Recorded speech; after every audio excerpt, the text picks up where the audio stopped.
What do you want to talk about? Wrestling! And here! Wrestling? Why?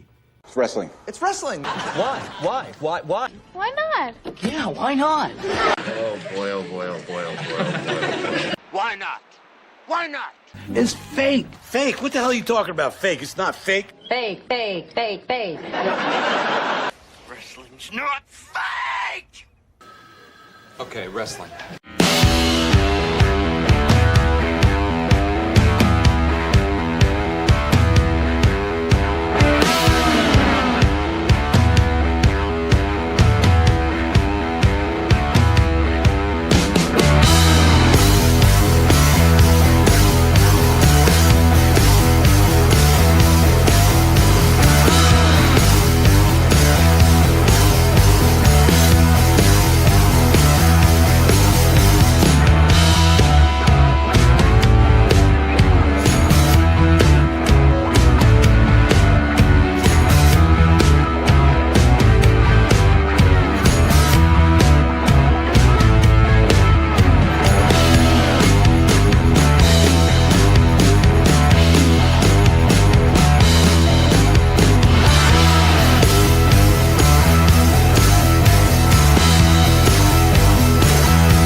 Hello, ladies and gentlemen. Ronald Ray here, your boy with a cornbread accent. Welcoming you to.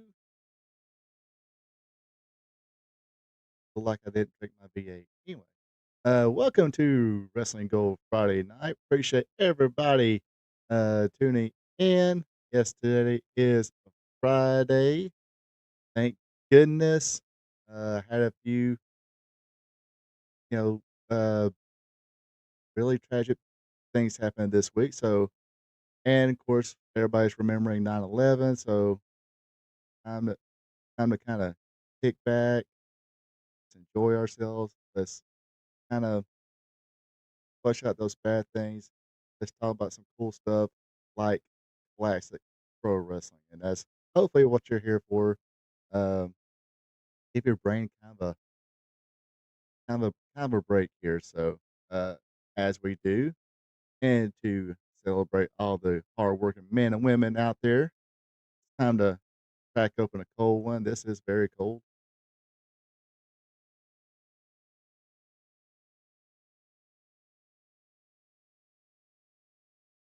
Slow down, buddy. Anyway, time to crack open a cold one. Cheers to all you folks who worked hard all week, and cheers to those who are having to work hard this week.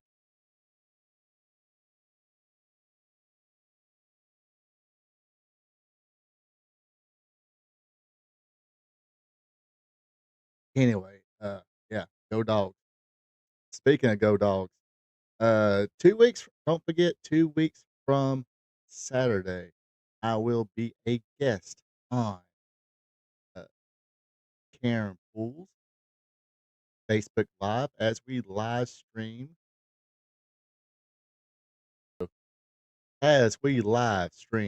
the Georgia Alabama game. Go dogs!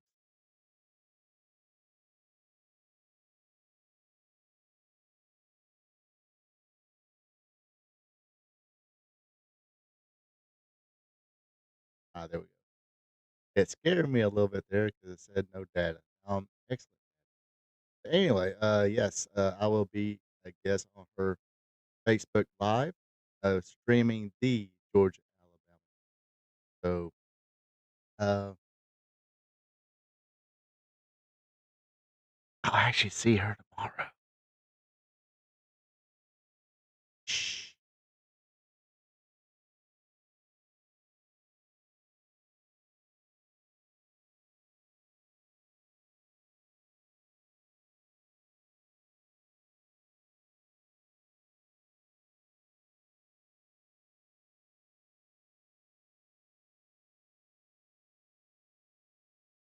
see her.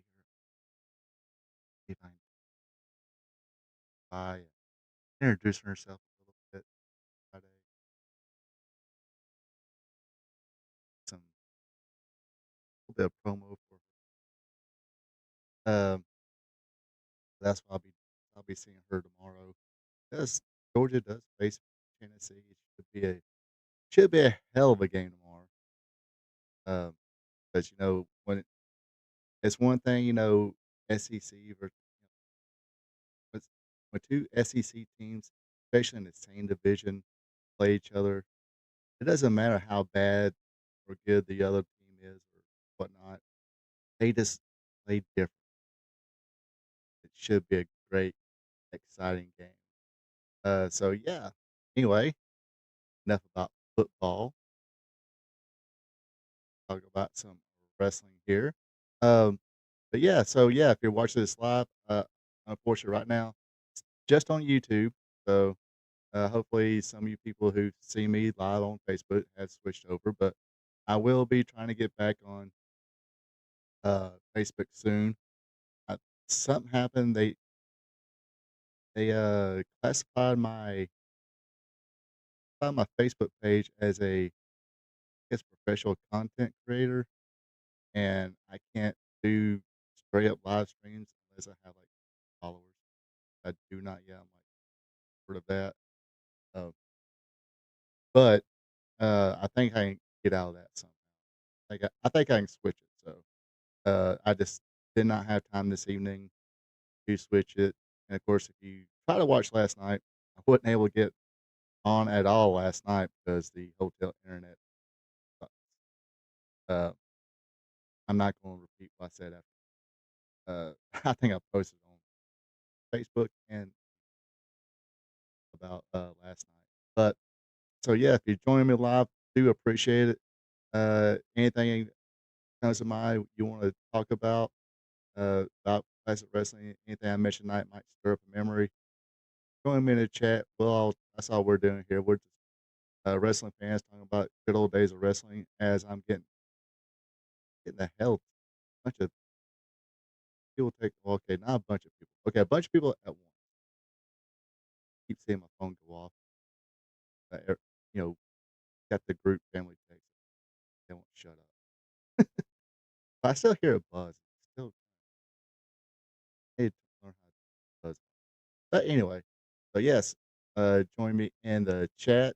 And like I said, anything that stirs a memory, anything you want to talk about, classic wrestling, uh, let's talk about it. Or if you just want to say hello, like Karen Poole did, hello, Karen Poole, TGIF, yes, go dogs. What's happening, Joe King? Poor Joe King. He's got to work tomorrow. We already know he's got to work tomorrow. So, hey, cheers. And yes, please, if you're opening up a cold one, now it don't need to be an alcoholic drink. It uh, can be a water, it could be a Gatorade. It could have just poured you, a tall glass of sweet tea. Know what you're drinking this evening. Or it might not be a cold one. Might be doing shots of whiskey, shots of vodka, maybe margarita on the rocks. Um, could be a Coke, could be a Pepsi, could be a Dr. Pepper, could be a Mountain Dew. Know what you're drinking tonight. Because inquiry minds want to know. And just, hey, being nosy.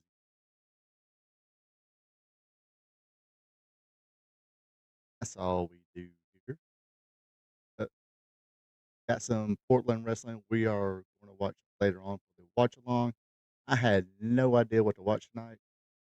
I was like, I was trying to stay out of the 80s. I was trying to find something in the 70s, but like I said before, it is very hard to find stuff on YouTube on 70s wrestling. Um, I think I need to check out that other website I did one time. Yes. Maybe one day I'm gonna open up these so everybody will probably make fun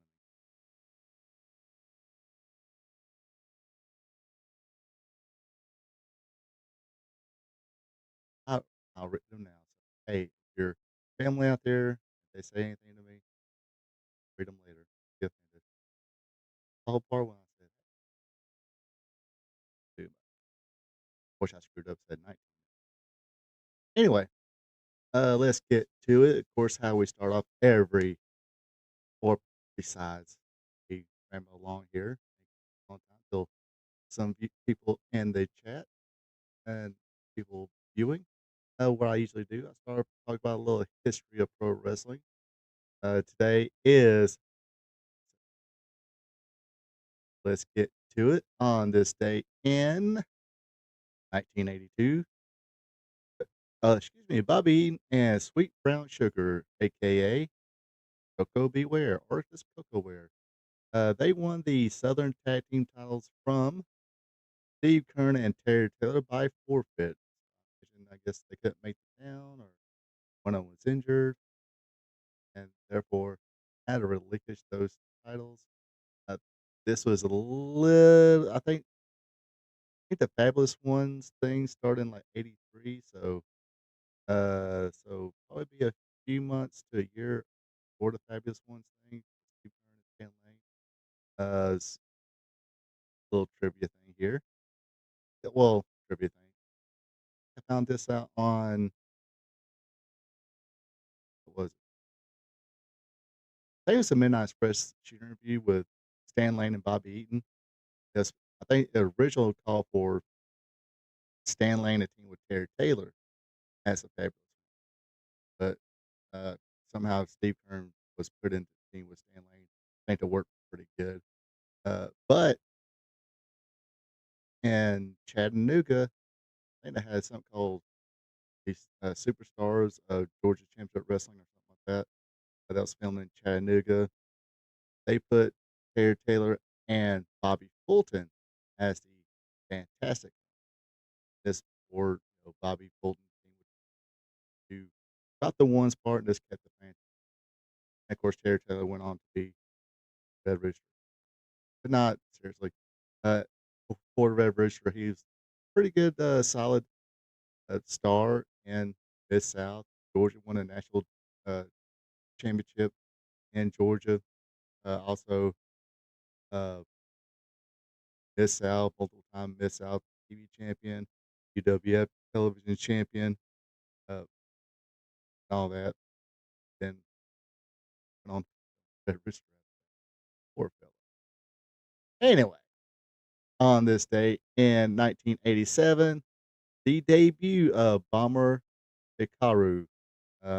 This I guess Japan Women's Pro or something like that. I, dude, I thought she wrestled for All Japan Women's, I believe. And I will say this again. I say this a lot of times.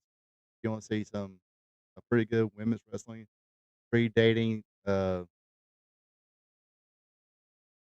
2010, check out All Japan Women's. Pretty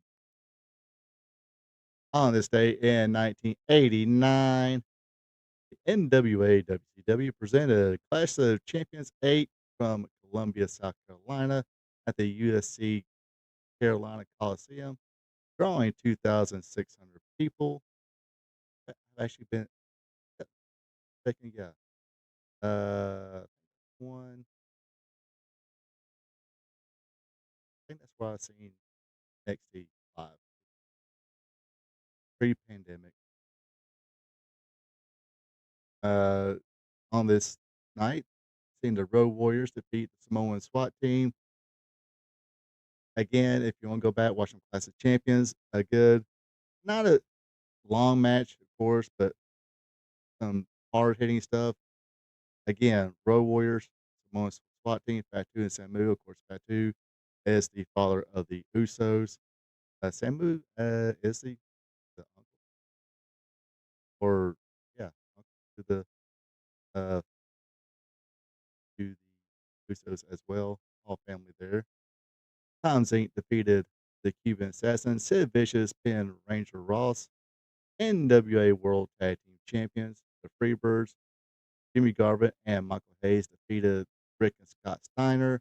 I think this was the match where I remember correctly, this was the match. I think people really thought Steiner was finally going to win those tag team titles. They had Missy Hyatt, they had a woman in the corner, a woman, of course, Nancy Sullivan. But during the course of the match, it looked like Scott Steiner was tripped. I forgot who the heel commentator was at the time, but oh, he must have tripped over his own foot or something like that. Or when the Freebirds played it back on Saturday night or something. But wound up being a woman who tripped up Scott Steiner, fell into the DDT. Of course, 1, 2, 3, Freebirds keeps the titles. Uh, and of course, this began the slow turn of Nancy Sullivan. She wound up bringing Doom in, and they beat up Scott Steiner in the limousine, all that good stuff. Anyway, Brian Pillman pinned Norman the Lunatic, who is Mike Shaw. Steve Williams defeated Mike Rotundo. NWA US champion Lex Luger defeated Tommy Rich. And Sting and Ric Flair defeated Dick Slater and the Great Muta by disqualification. This was the infamous match where Terry Funk came in with a plastic bag, put it over Flair's head. Very controversial moment. I remember that following Saturday, they were like, kids, not try that at home.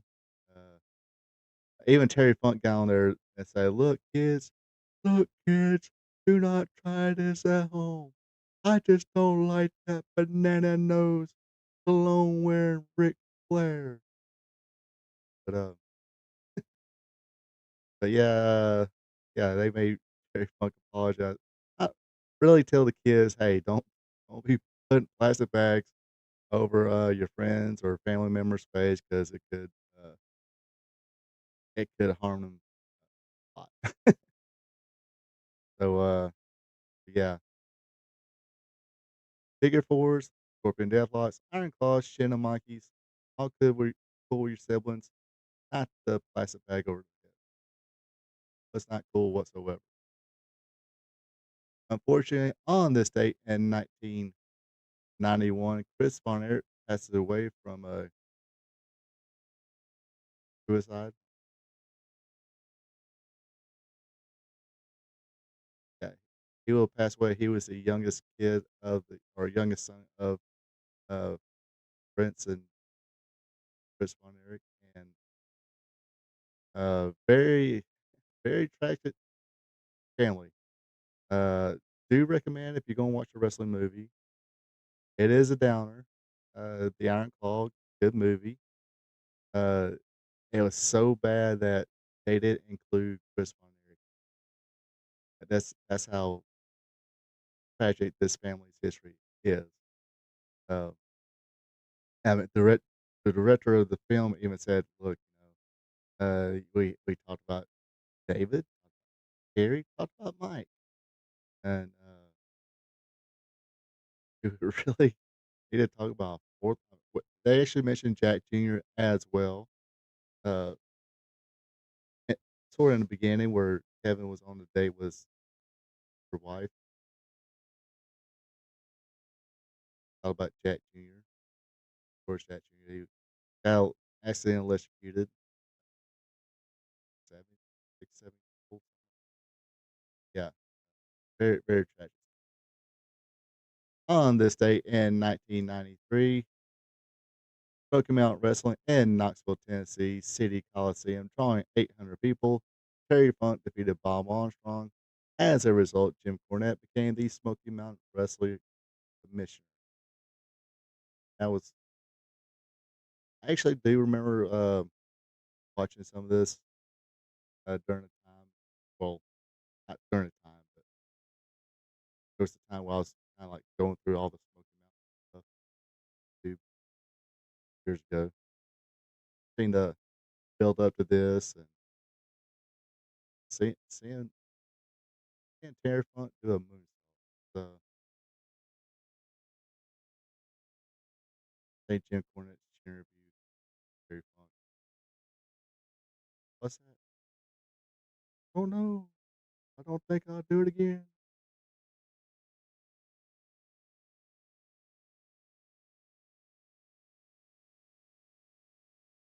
on this date in 1999.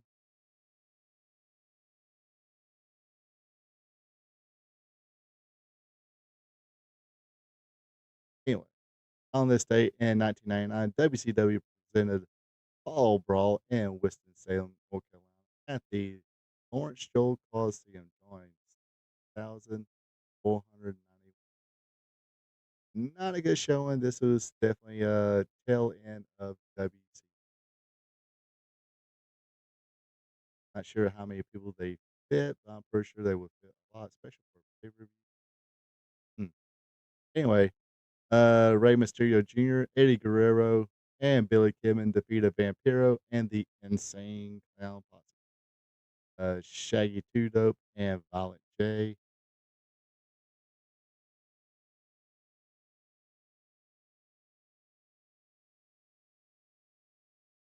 Stranglemania, man. WCW Cruiserweight Champion Lenny Lane defeated Kaz, Hayashi, Hugh Morris, and Brian Knobbs defeated Dean Malenko and Shane Douglas in a no disqualification match. WCW Television Champion Rick Steiner defeated Terry Saturn. Berlin, who was Alex Wright, defeated Jim Duggan. Harlem Heat, Booker T, and Stevie Ray defeated the West Texas Rednecks, Barry and Kendall Windham, to win the WCW World Tag Team. Doug, the West Texas Rednecks. Sid Vicious pinned Chris Benoit to win the WCW United States Championship. Bill Goldberg defeated Dallas Page, and Sting pinned Hulk Hogan to win the WCW World Heavyweight Championship. This is where uh, the NWO pretty much gone at this point. Uh, Flair and Hogan was in a first blood cage match. They did like a double switch.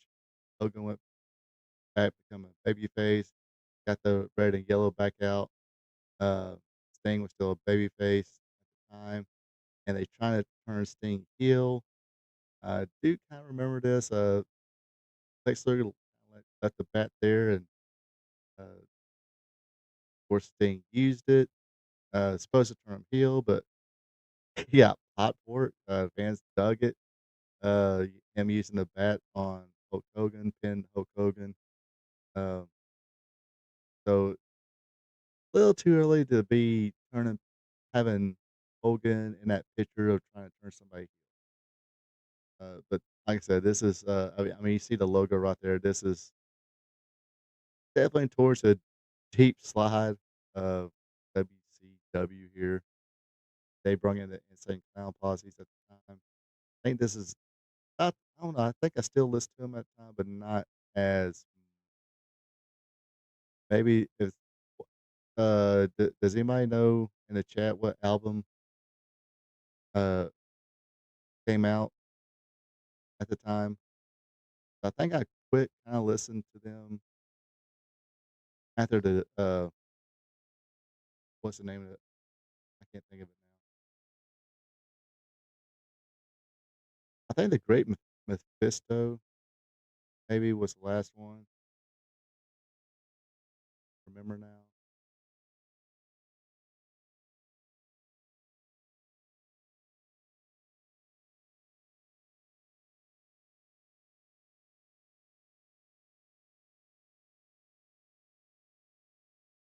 Uh, the Jekyll Brothers, is that right? Did I say that right? The Jekyll Brothers, the Insane Clown Posse. When when did the Jekyll Brothers come out? Was it was it the Jekyll Brothers? Did I say the right name of the album? I think that was the last one I got from Insane Clown Posse. Excuse me, last CD. Last CD. Yes, the amazing. Okay, yeah, the Amazing Jekyll Brothers. That was the last. I think that was the last CD I got from the Insane Clown Posse. So yeah, it's probably '98. Yeah, it's kind of. guess I was a little bit outgrowing Aussie.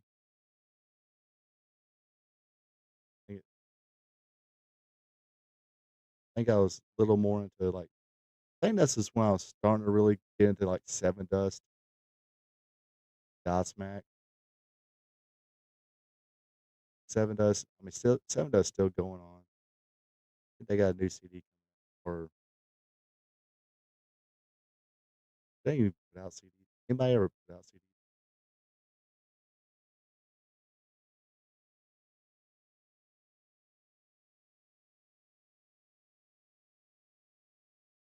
Uh, yeah, I guess I was I guess I say outgrowing, changing, I guess.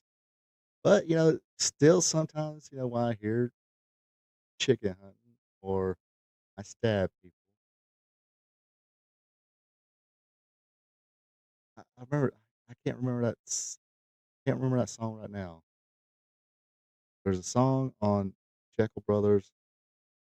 I'm thinking, man, if they did more songs like this, they can probably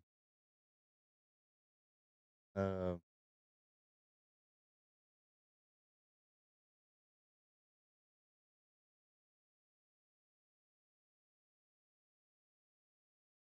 it goes can't remember the name of that song,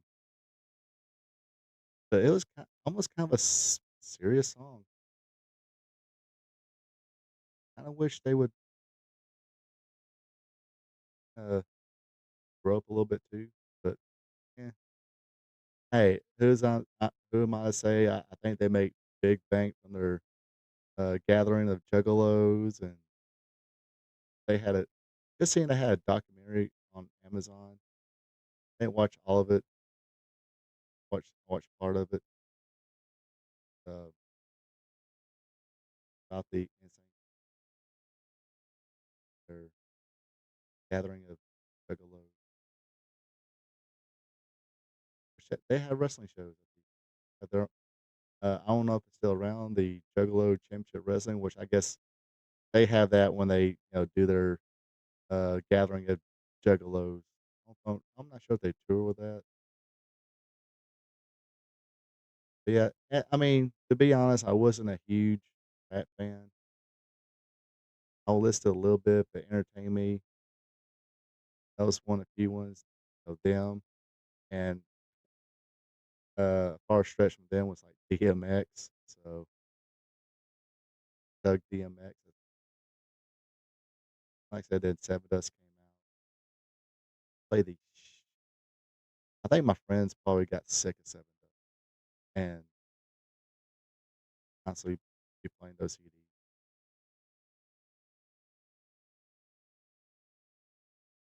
And I guess oh, I kind of really enjoyed it. That box of CD or that case of CDs too far from me. Like I'm digging this right now. They just changed CD.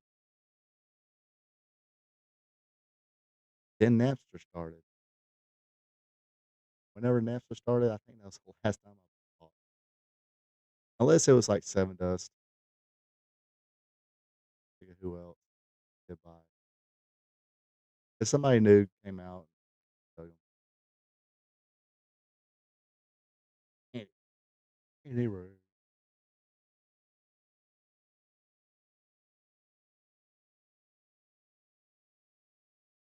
that time watch a little watch along. Watch some. Want to give this another try. I know we watched Portland before, and let's just say it wasn't that exciting. I guess kind of frowned upon it. I know when we watched it on there, even me, I was like, really not digging this. But I thought, you know what? I don't because I try to be somewhat don't really want to play the same things. Memphis, Memphis, WCW, then Georgia, then I find something in WWF. So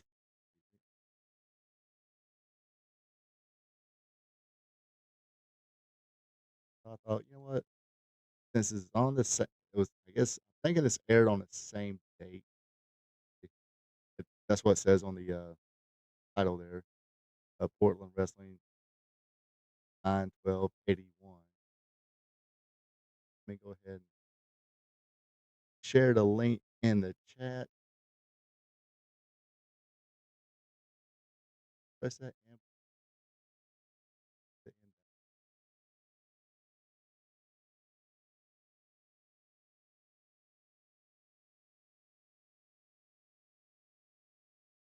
So whenever you folks are ready, let me know.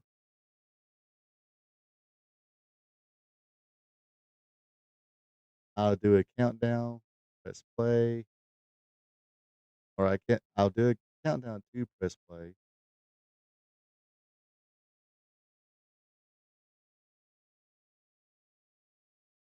Yeah, I think it was probably what, a couple months ago, a few months ago. Last time we even mentioned Insane Clown Posse. Um, the last time we mentioned Insane Clown Posse, I did find Stranglemania on YouTube and watched it. I'm pretty sure I know I bought it on VHS. So hopefully it's in your email. I sent the email to no I.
Sorry, folks, give me a minute.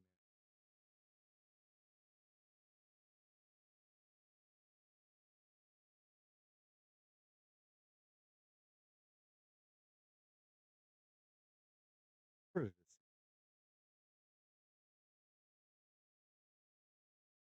Oh, we didn't attach it and press it.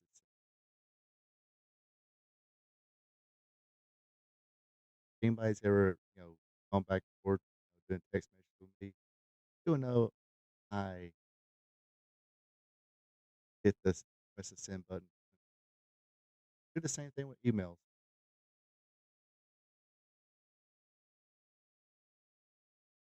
Even to my boss. Also, yes. Well, no, because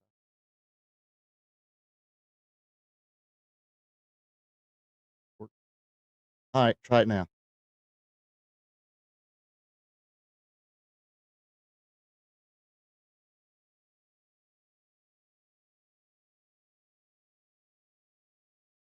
And from saying we might have some fun commercials here.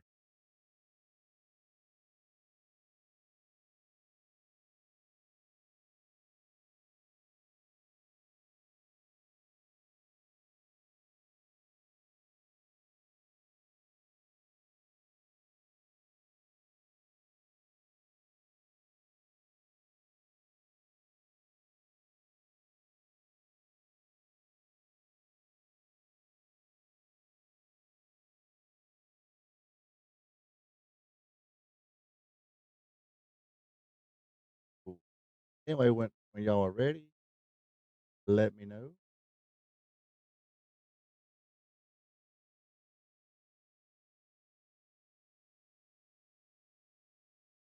Reading a lot of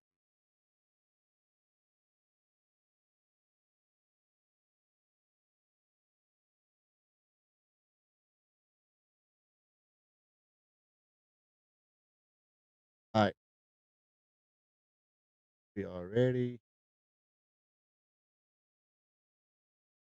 Link is up, and of course, again, if you're not watching this live, you know, enjoy this video as I talk about it, run my mouth. And of course, we'll probably wind up getting off subject and talk about other wrestling stuff. So, or if you got memories of this time in Portland wrestling, in the comments if you're not watching this live. All right, we ready? Push play in 5, 4, 3, second, 3, 2, 1. Press play now.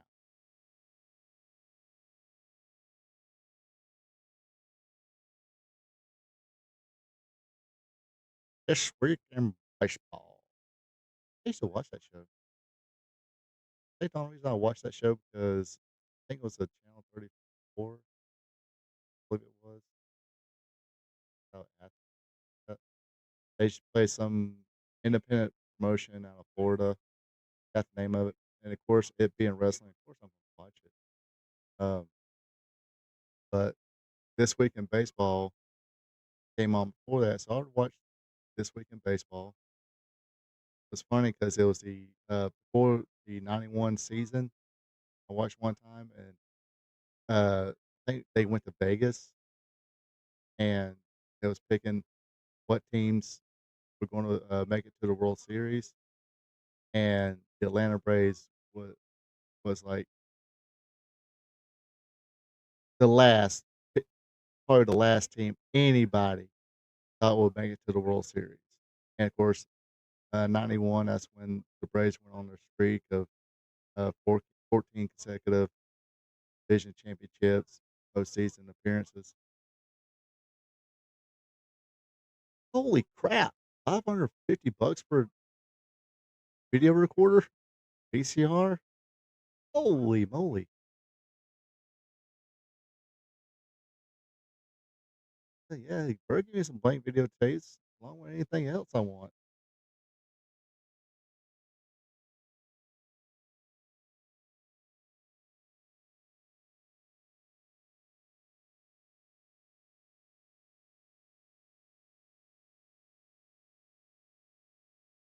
Yeah, a microwave for $277. How much is it? How much is a VC or not VCR? How much is how much is a microwave now? I mean, people still use microwaves.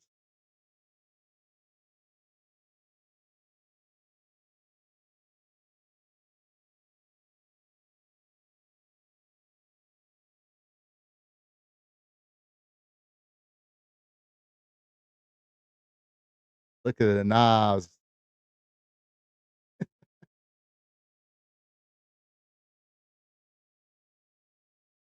I would say I think when I bought the first time I bought a 19-inch TV just for myself, for my bedroom, whatever. I think it was only around $200.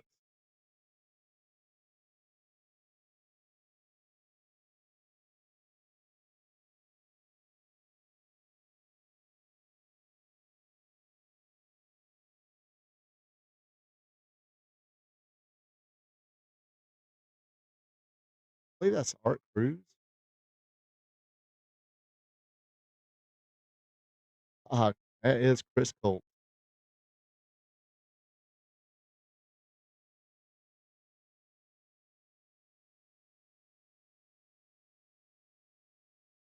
I wonder if he's stoned in this match. Nice.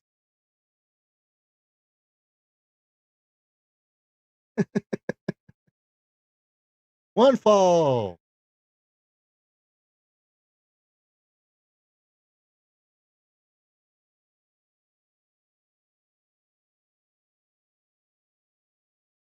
Yeah, Chris Colt was a like, I would definitely highly recommend the Chris Colt Dark Side of the Ring.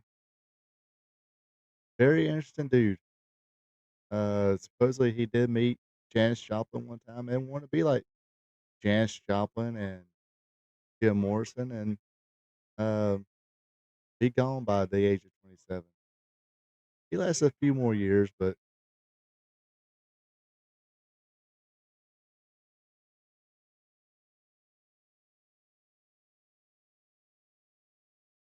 he definitely had a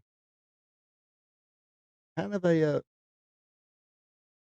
groundbreaking wrestler at some some aspects. Uh, Came out to Alice Cooper's "Welcome to My Nightmare." I think the referee's bigger than the wrestlers. Who's that? Grizzly Smith. I don't get me a jacket like that.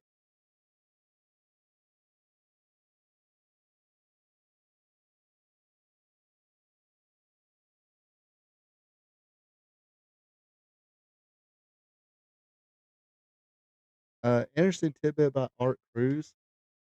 He was the first opponent of Shawn Michaels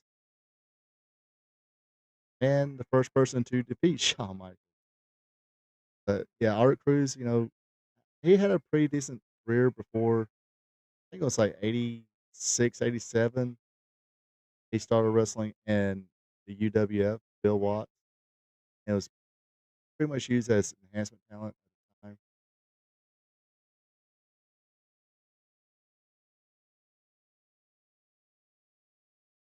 Had like a kind of a buzz, or not really a buzz cut, like a spiky hair, dyed blonde.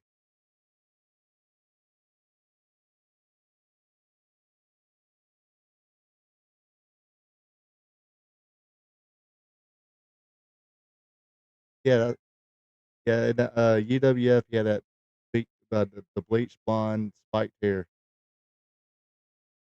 Same guy.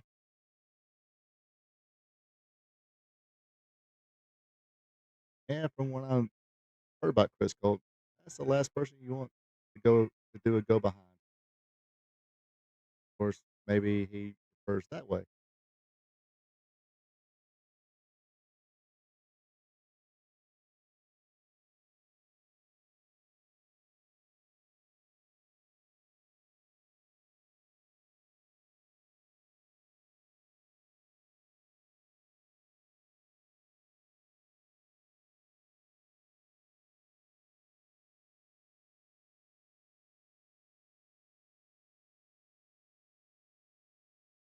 Did he just say Buddy Rose did a drop kick?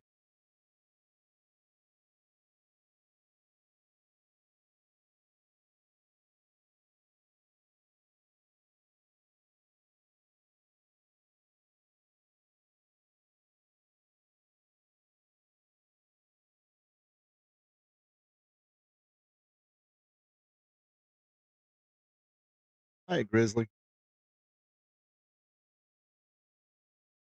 That's not Grizzly. I think Grizzly might be a bit taller than that guy.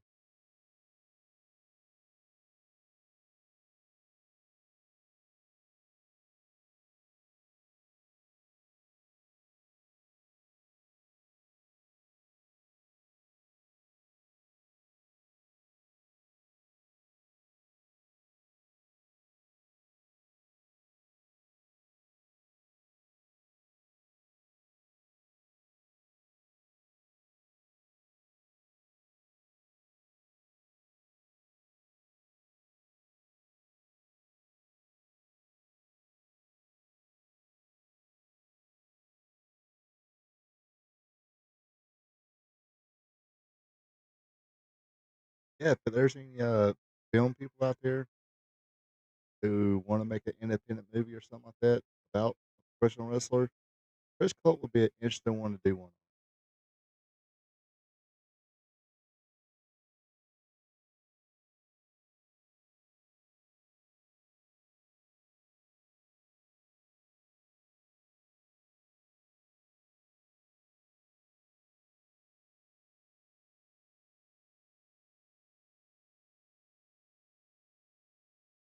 A few wrestlers would be interesting.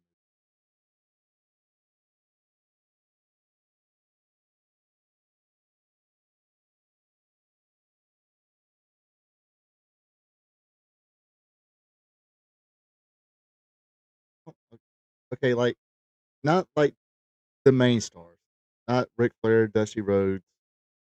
Um, main, without main event talent, whatever.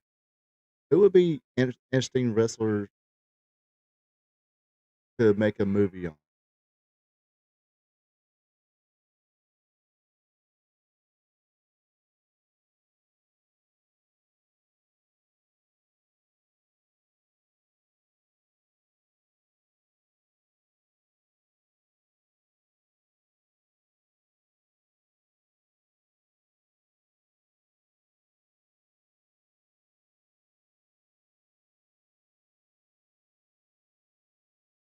I mean, not saying that a Hulk Hogan movie wouldn't be interesting. Ric Flair movie would be interesting.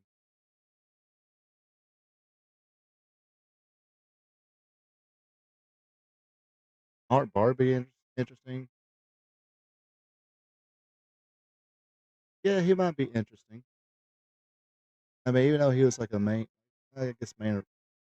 I mean, he was a world champion, but not guess he was a world.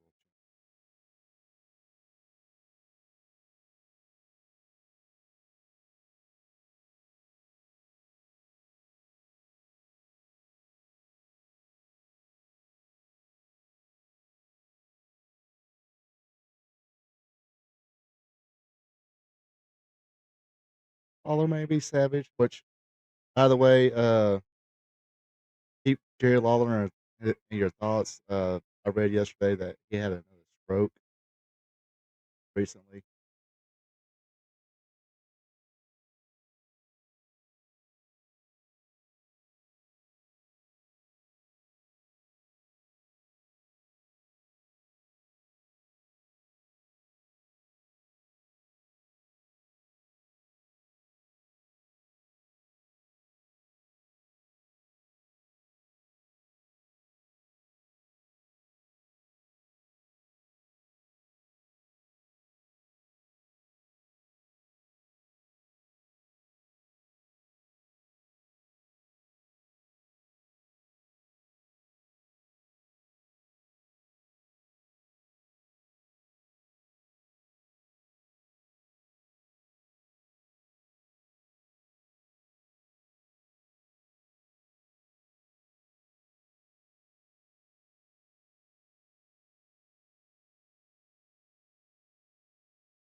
I remember his name.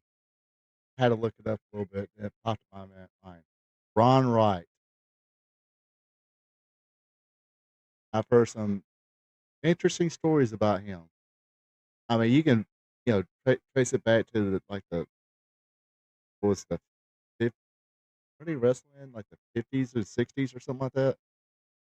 Um, he had that chisel.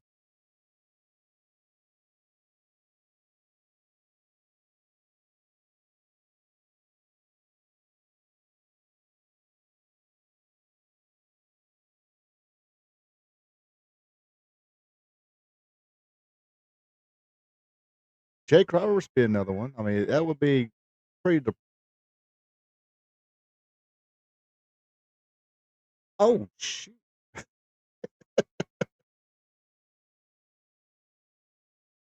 Good thing those ropes were kinda loose. Sunset flip, that's gotta be it. 1, 2, 3.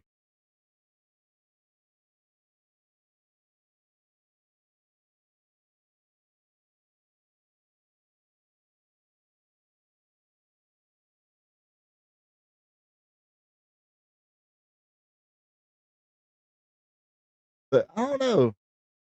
I think if somebody did like a Jake Roberts movie, Jake the Snake Roberts movie, I think it'd be somebody like Angel Studios. About him, being a star, then his substance abuse, then getting cleaned up and trying to do positive things in wrestling, stuff like that. I think Angel Studios could do something like that.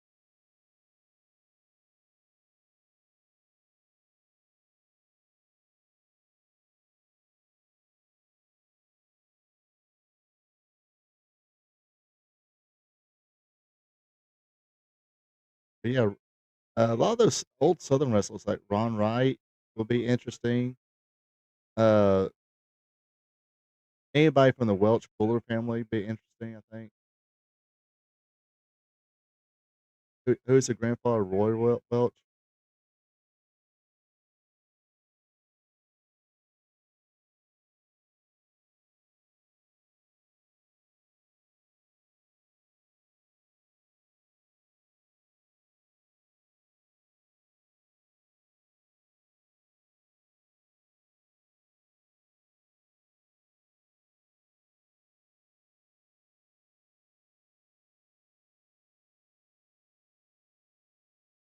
Yeah, Gordon Sullivan movie be interesting.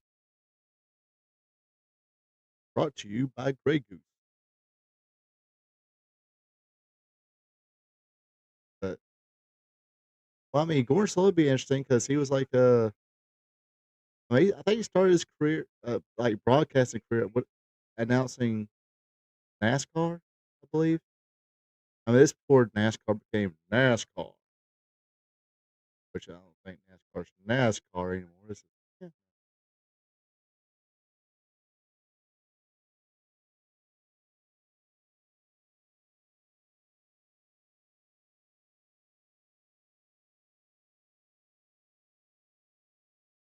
Wow.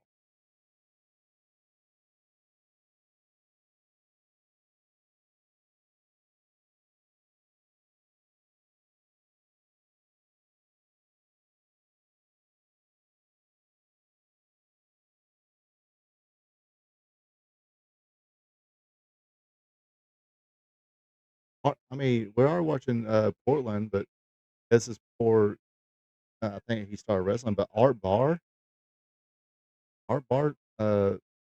supposedly was a character outside the ring. Buzz Sawyer, Tommy Rich as well.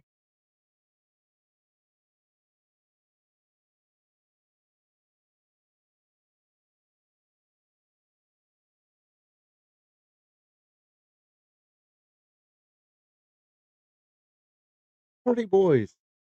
I didn't know they had on TV show.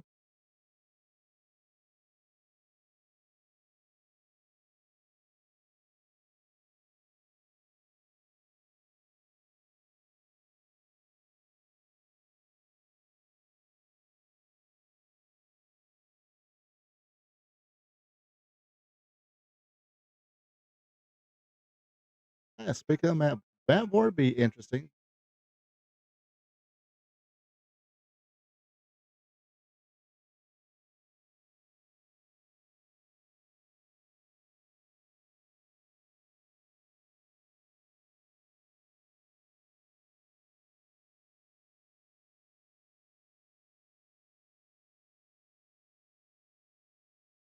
Yeah, very young Matt Bourne.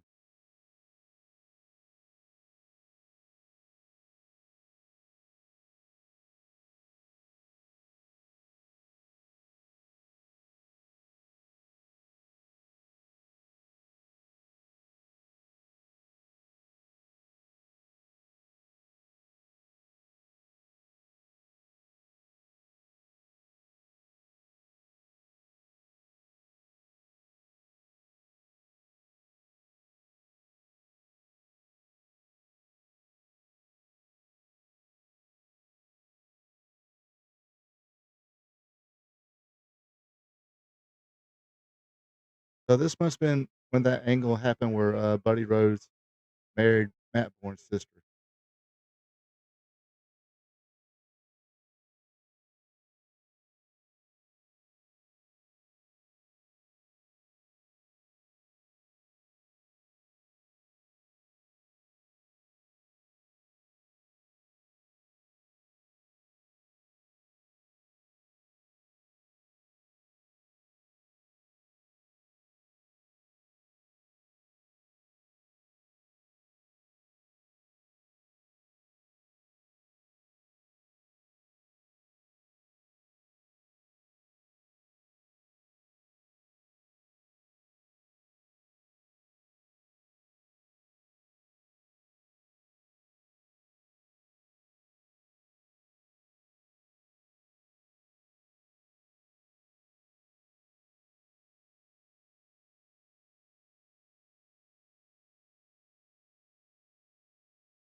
Oh, another one just popped in my head. Thunderbolt Patterson. Thunderbolt Patterson, Junkyard Dog. That would be interesting movie subjects.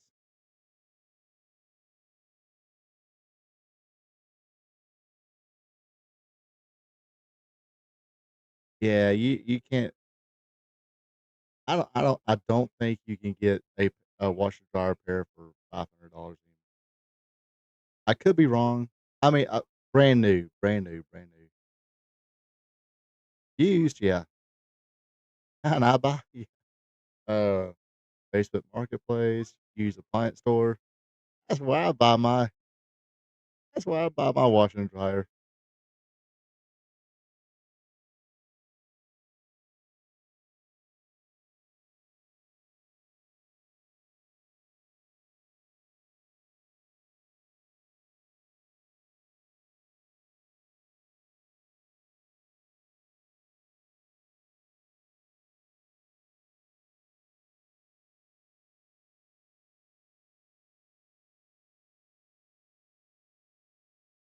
I mean, speaking of announcers as well, Bill Mercer,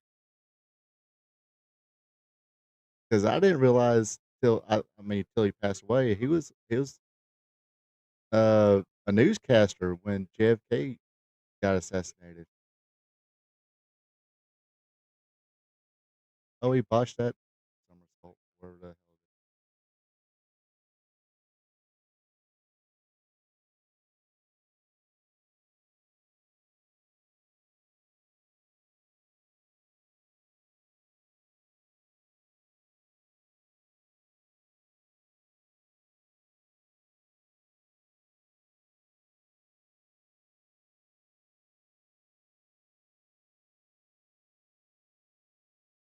Better than WD-40?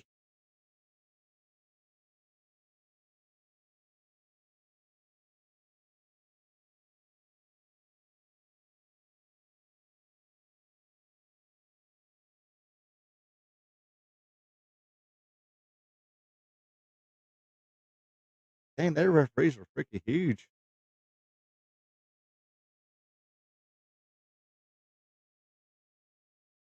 Yeah, talking about styling and profiling. That's not a Sears suit. That's a Macy's.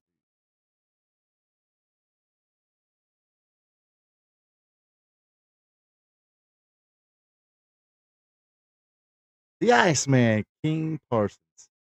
We are family. You Rudy Poo. Ain't got no objects on me, you Rudy Poo. As mama says, it bees that way sometimes.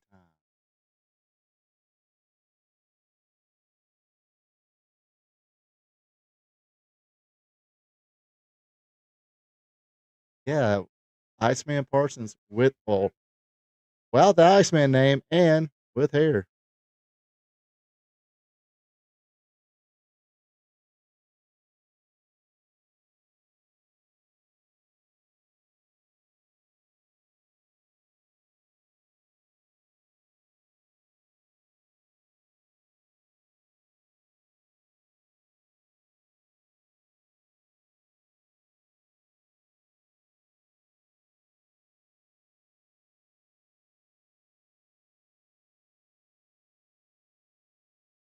Tell him, Rip. Mama says it bees that way sometimes. Have mercy. Take his hand, you Rudy Poo.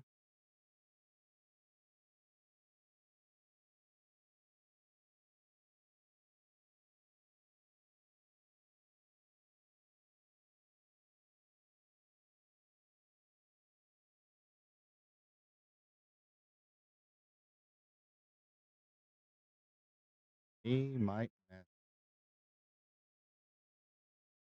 Like he was taking those Hulk Hogan vitamins or Hulk Hogan.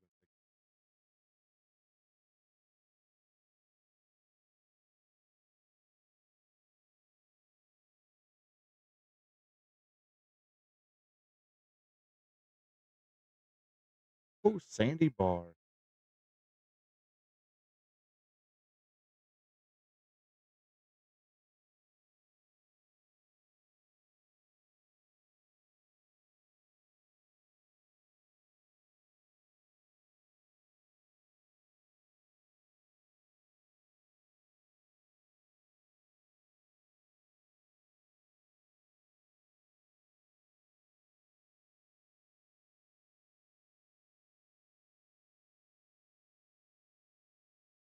But, but we sometimes talk about people who don't get mentioned enough. I mean,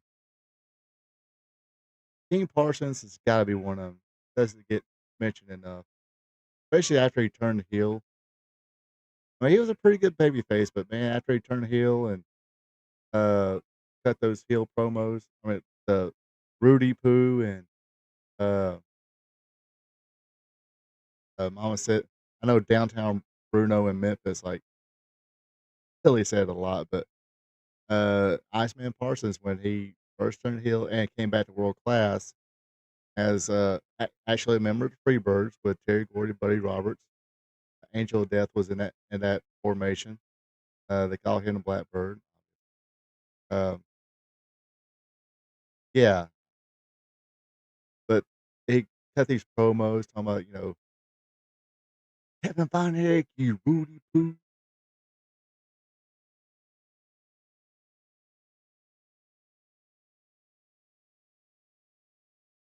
That's Chris Adams.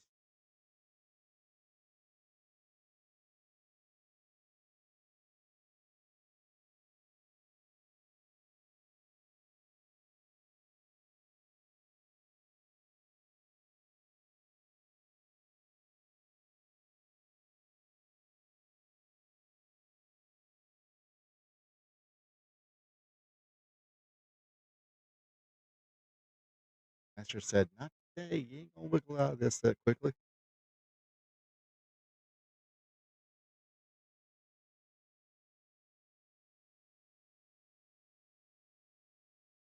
Like, come on, maybe third time's a charm. Oh, there he goes.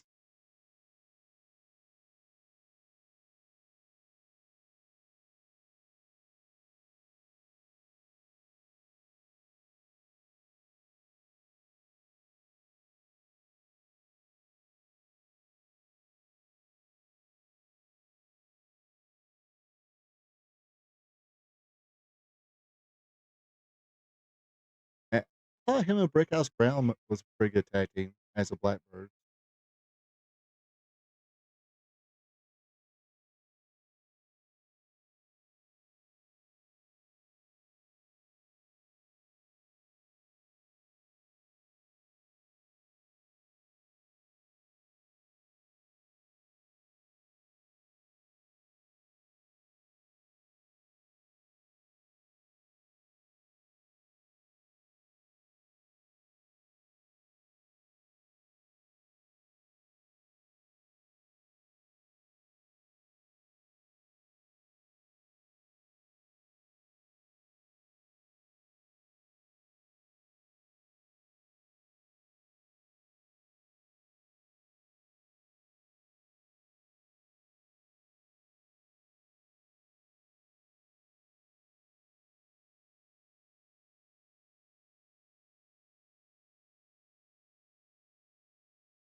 Yeah, this referee looks so happy to be there. Like, you never there might be some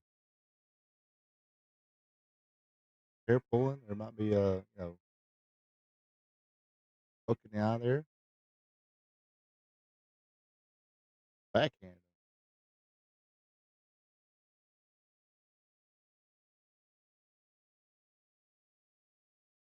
Yeah,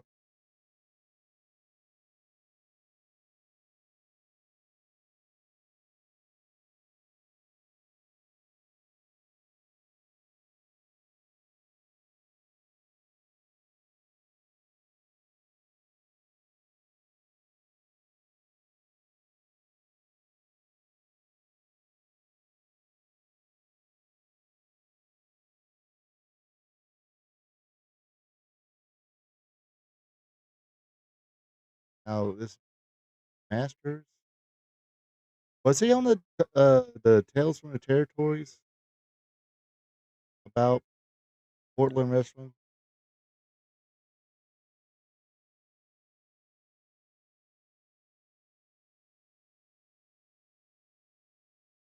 Never mind, I don't think so. I think it was talked about at least though. He unfortunately passed away in 2022.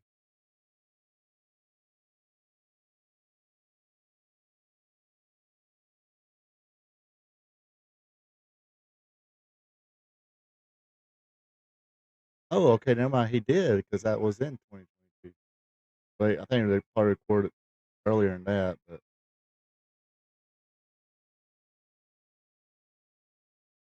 But yes, he was on that episode.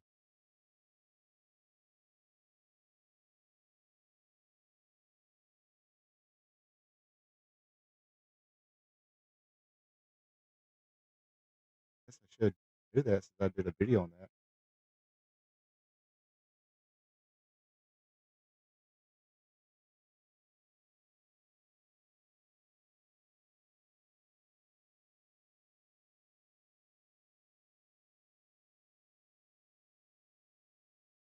All that spells, put a thumb to the eye. That'll slow somebody down.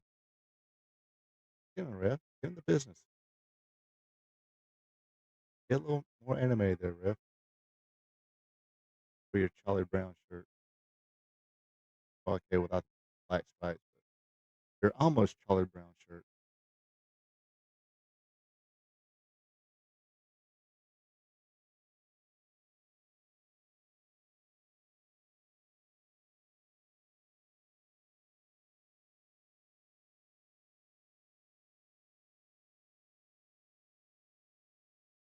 I see how he goes back to the arm.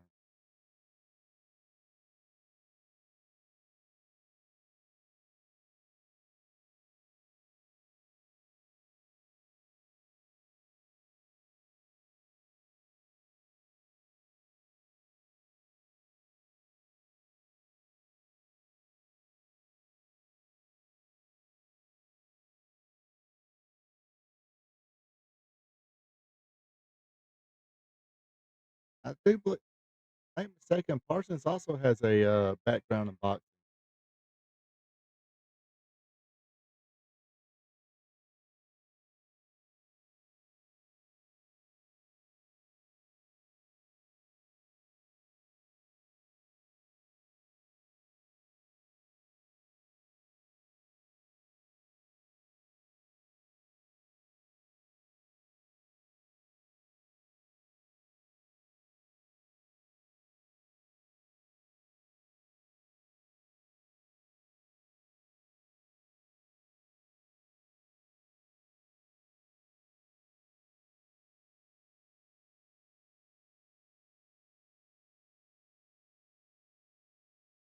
What's it say here? Thought, thought Parsons had a little background in boxing as well.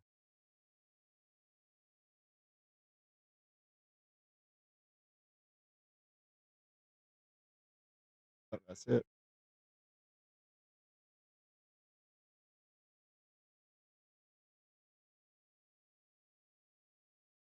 Look like they kind of hit each other.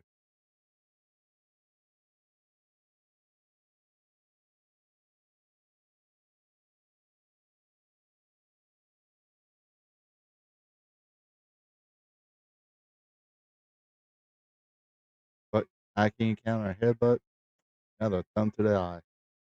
Finger poke of doom, or finger poke up to the eye of doom.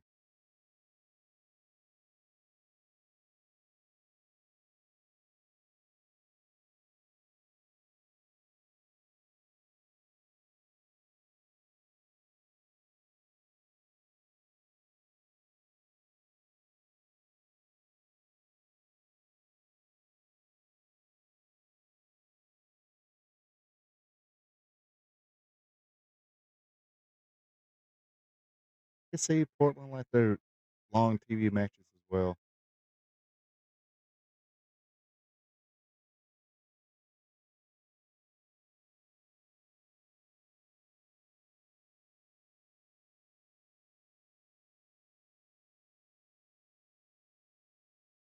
Ooh,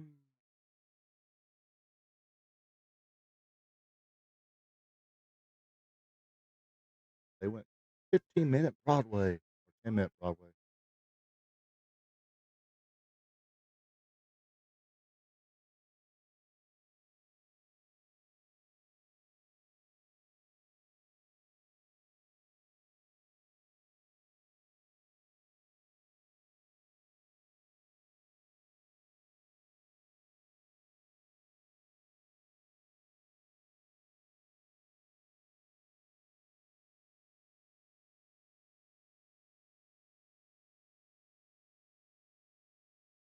And both.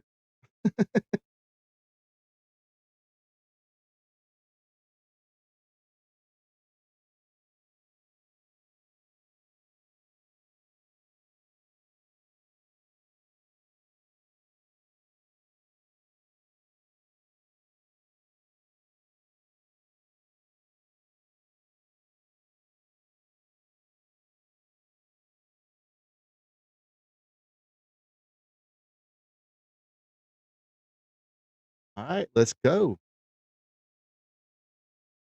Because I want an AM FM tape radio.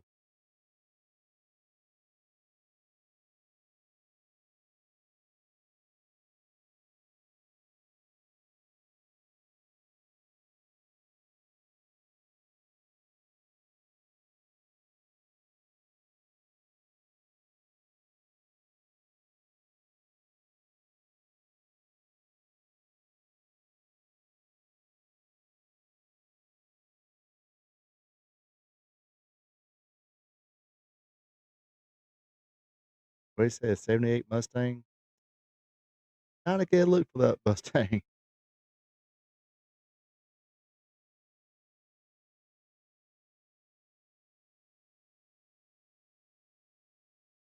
Only 42.95.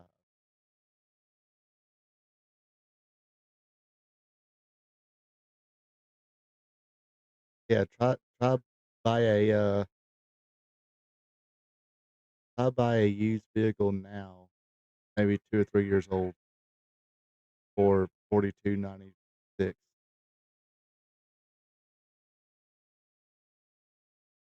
Kill Like,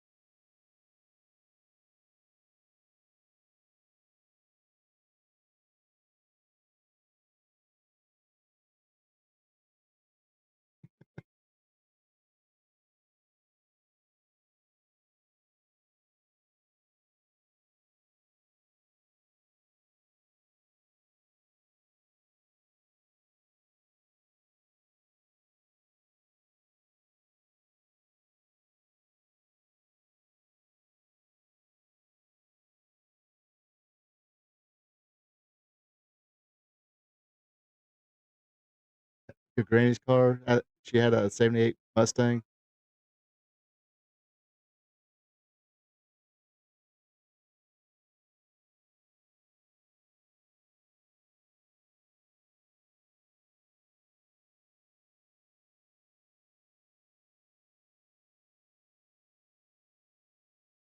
Did it have a AM/FM tape player?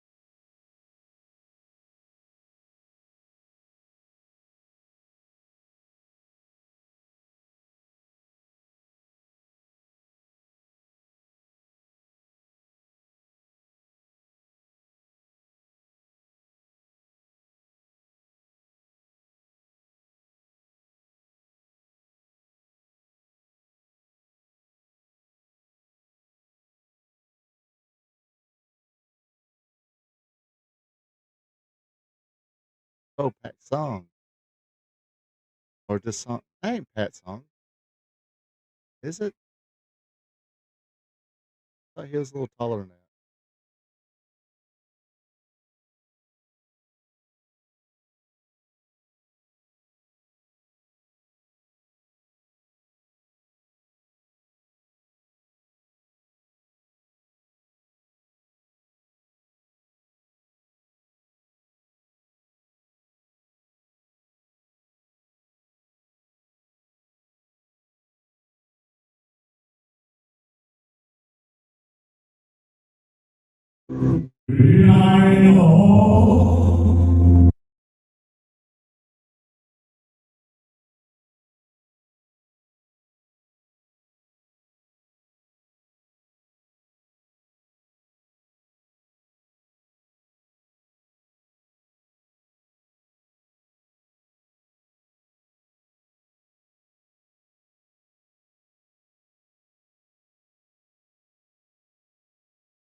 Oh, Ken Song.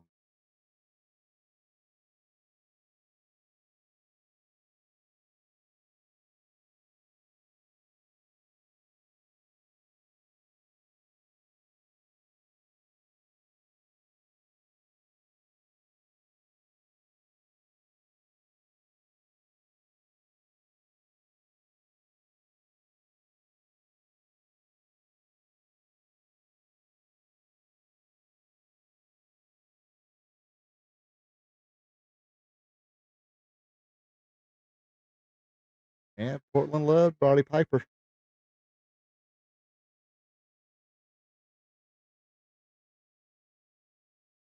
Now I didn't know this. Did you know that Roddy Piper even went? Oh yeah, the blow away diet. But apparently, I forgot where I heard it from. But even when he was in like WWF, he would not do WWE or WWF shows when they ran in Portland. I mean, maybe after Don Owens, went out of business, but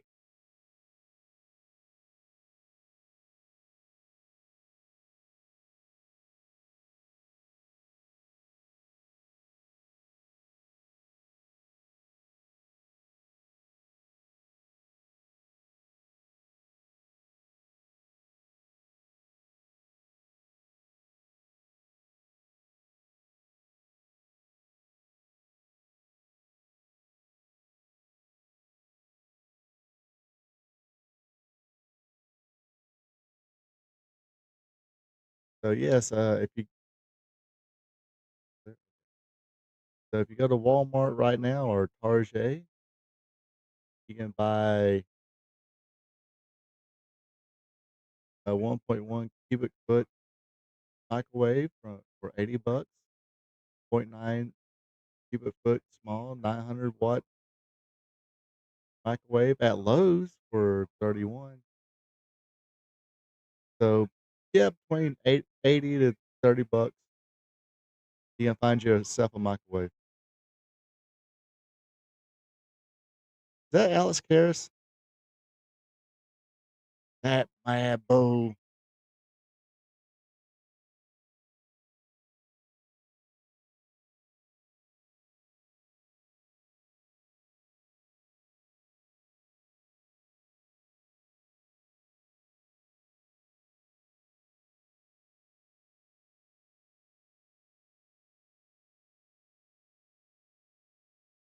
Oh, Brett Sawyer.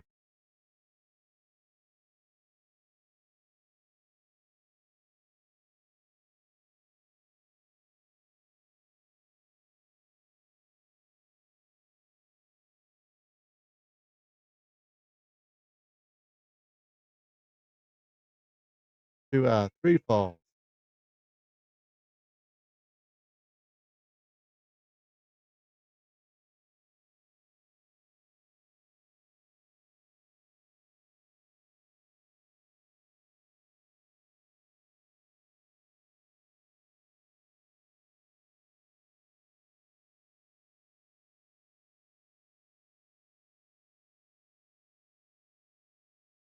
He was a little skinny guy at that time.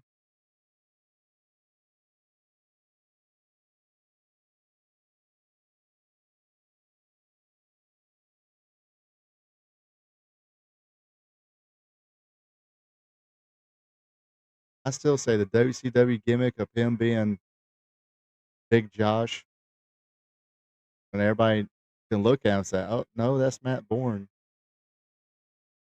Big Josh."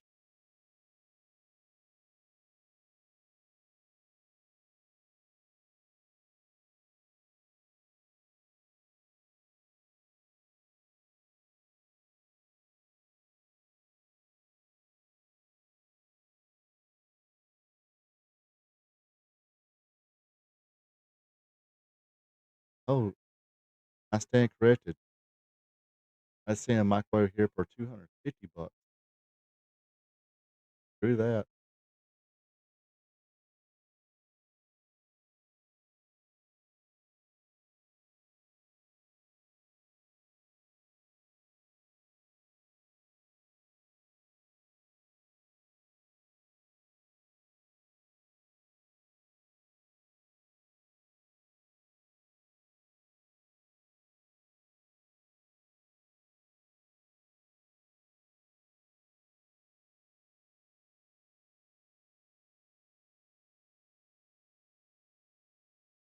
Yeah, yeah, Norman Lunatic, who was,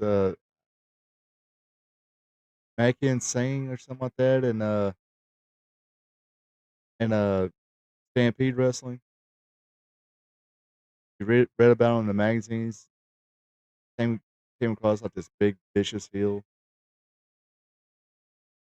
Then came to WCW, just became like a character, Norman the Lunatic. Then they switched to babyface and called him Trucker Norm. Yeah, that's what I was saying. I was saying earlier. I mean, goddamn, that referee looks bigger than some of the wrestlers. Referee's like, look, Will Sawyer.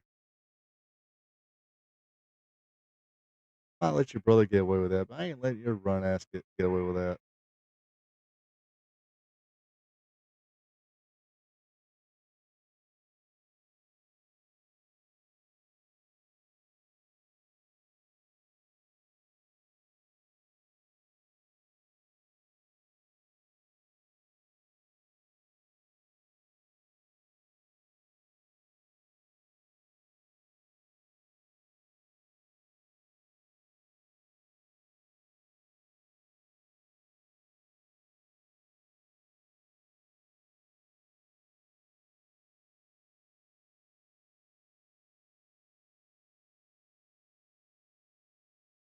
And yes, this is a trimmer version of Buddy Rose.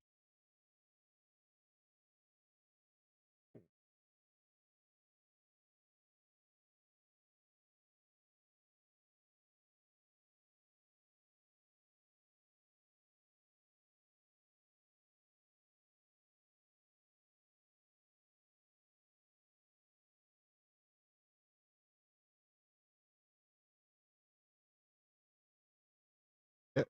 Now, does that look like a little laceration across the face of Matt Bourne?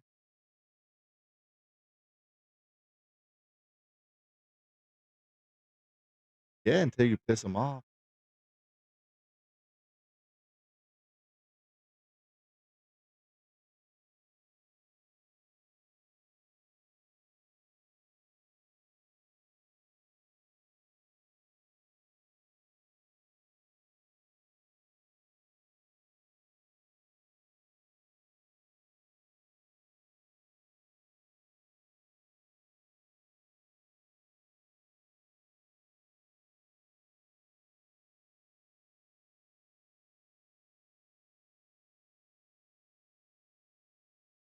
Hey, ain't having no luck with that damn leg drop.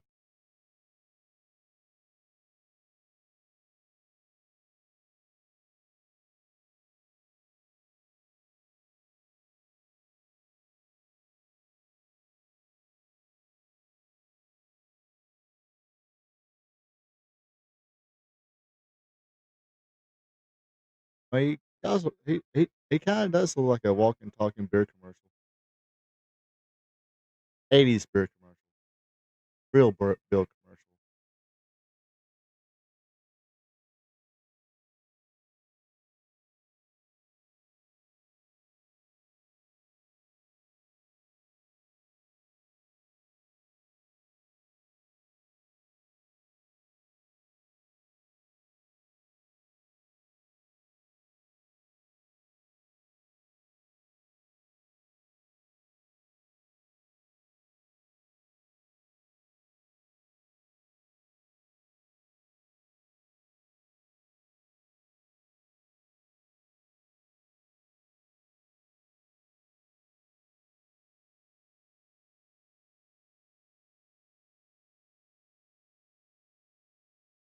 He pulled his under britches there, ref. Can't see that.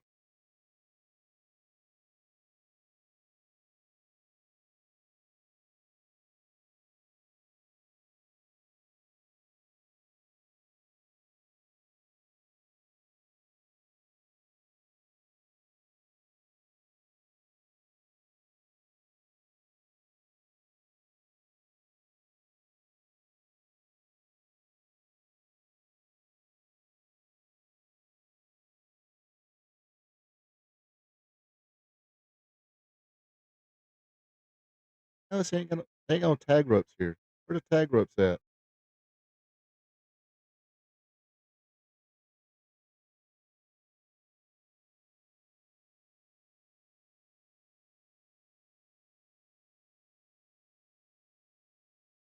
Speaking of Portland wrestling, I did finally see the Billy Jack Kane starts out of the ring. That was it was what it was.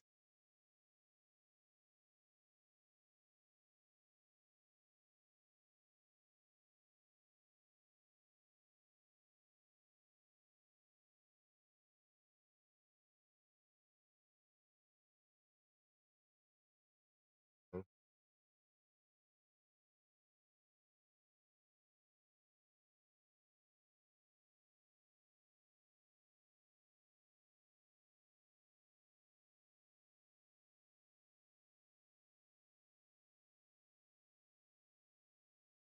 it's breaking down in Tulsa. Ref, referee is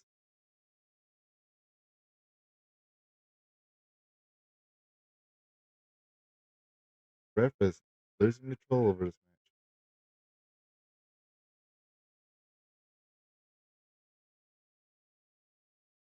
There you go. That's something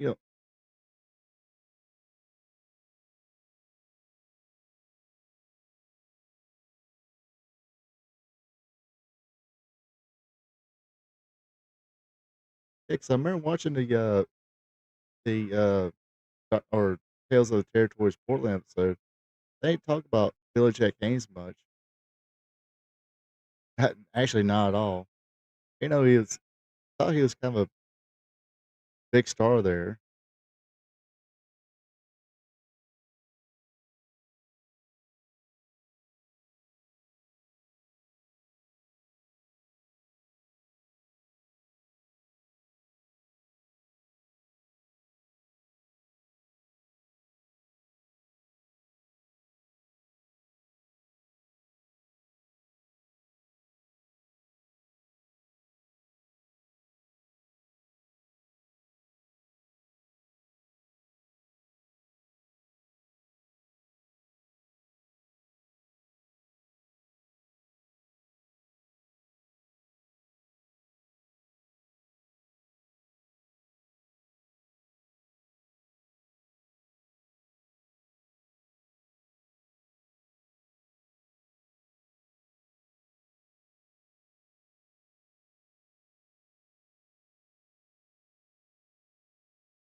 He said would.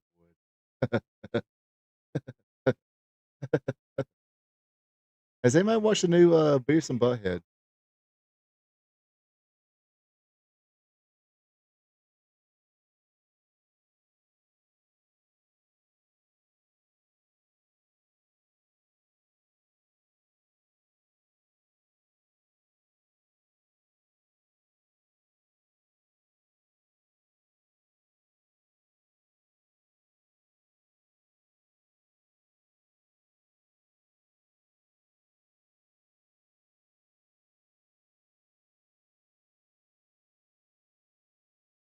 Oh, Dutch Savage.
Only 548.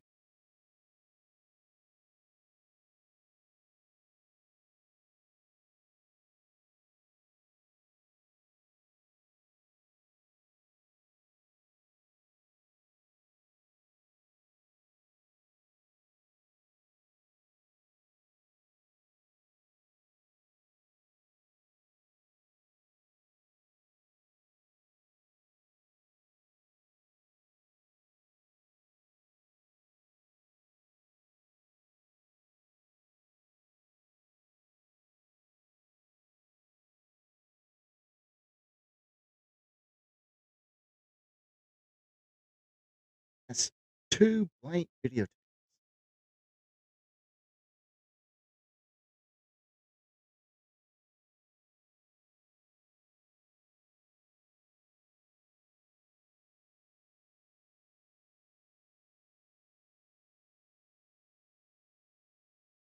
Trying to remember, when was it? I wanna say probably about 15 years ago. I had to do a job in Muscle Shoals, Alabama. Yes, at Muscle Shoals, as talked about in the as the legendary recording studio in, in that town, which I went by the old studio. I mean, that's kind of cool to see. But I had to, take some samples, and I need some Ziploc bags. So they had a Kmart, yes, a Kmart in Muscle Shoals. I don't know if it's still there or not, but they had a Kmart in Muscle Shoals. Guess what else they had in Muscle Shoals, Alabama? A pack of 3 JVC blank 90-minute videotapes. I should have bought them, but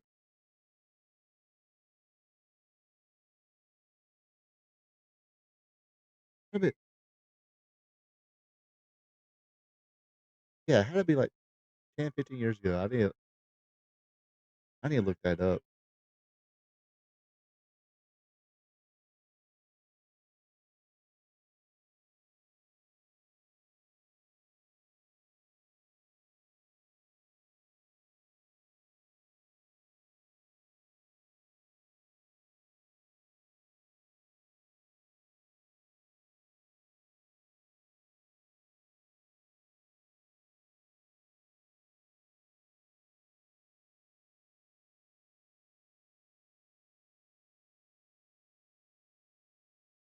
Yeah, I hadn't seen the new Beavis and Butthead yet.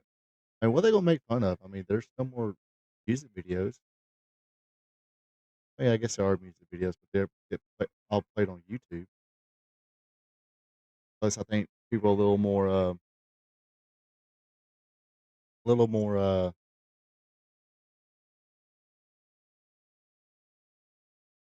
let's see,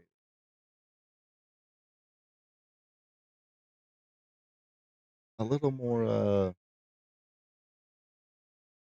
can you say, tight when it comes to royalties and copyright. In other words, if a song gets played, a video gets played of their song, they want to get paid.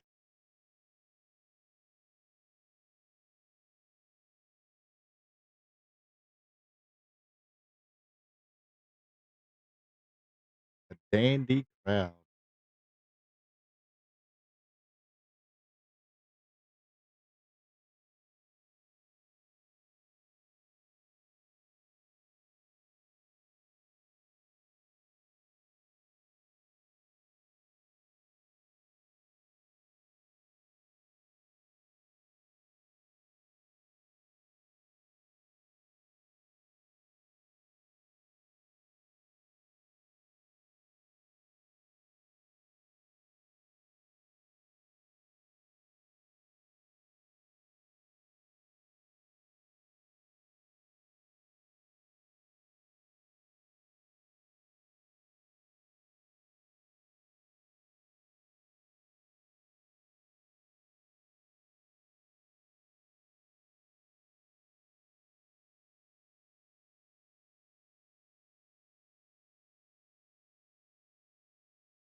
So yes, this is 81. 2 more years after this, Brett Brett Sawyer would start in Georgia Championship Wrestling, and he would bulk up a little bit. Don't call it that. Start teaming with his brother, Buzz Sawyer. Buzz Sawyer in Portland this time.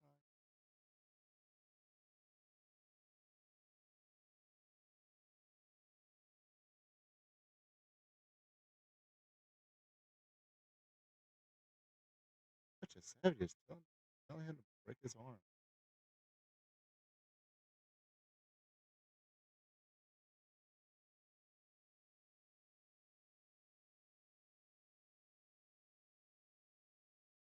Matt Born pulling his under britches again.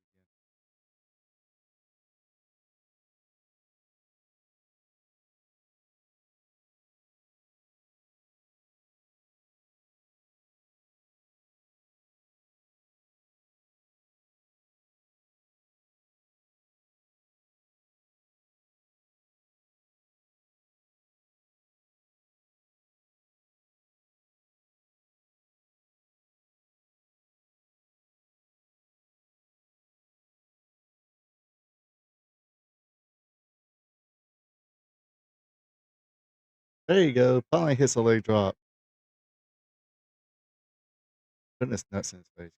Man, do that. Had to put your junk in his face while covering him. I reason he quickly kicked out of that.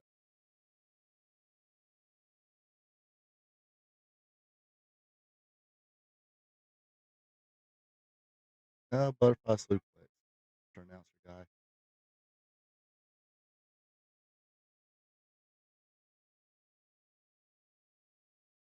Next thing you know, when they file it to the crowd, he's gonna call it the cement floor.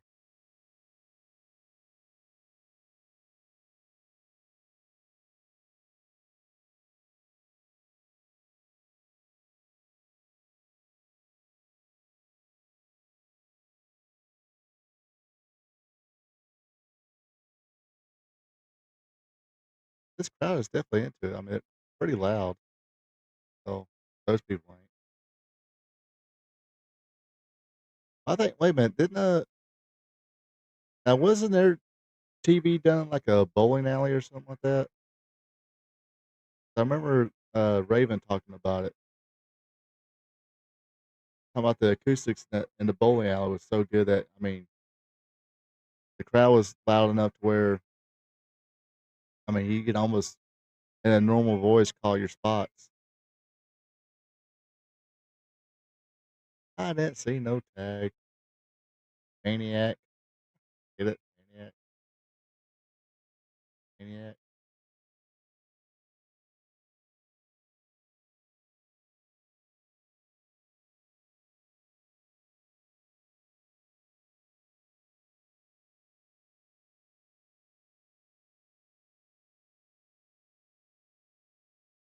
Dang,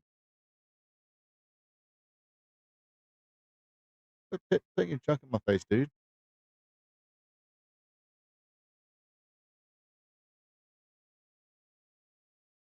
Putting your junk in your opponent's face will not get you a pinfall. You got chest to chest, hook the leg. That's how you pin your opponent there, brother. Not putting your junk in his face.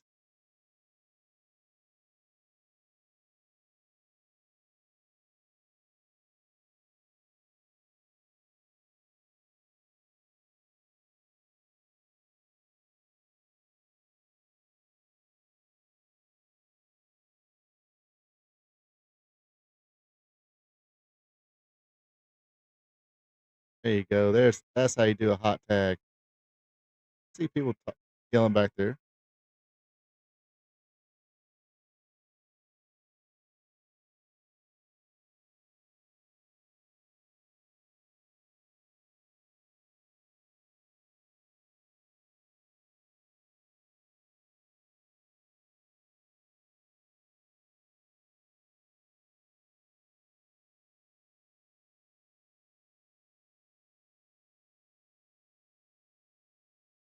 Again, they're well, I guess you can't call them foot lockers.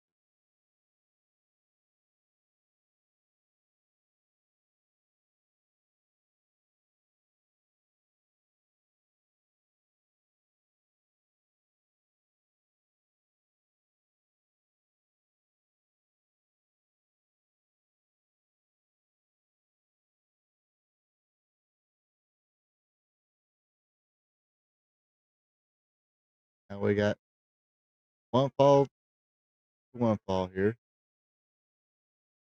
Why's that guy look like he always got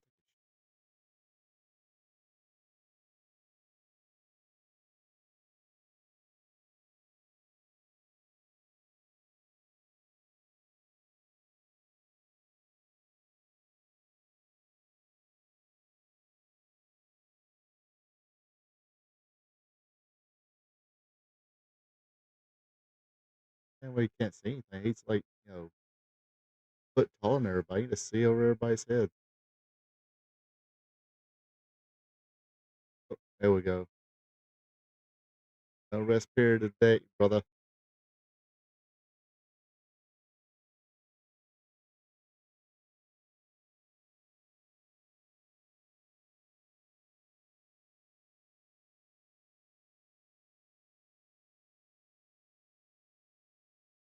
We are gonna get a little rest period.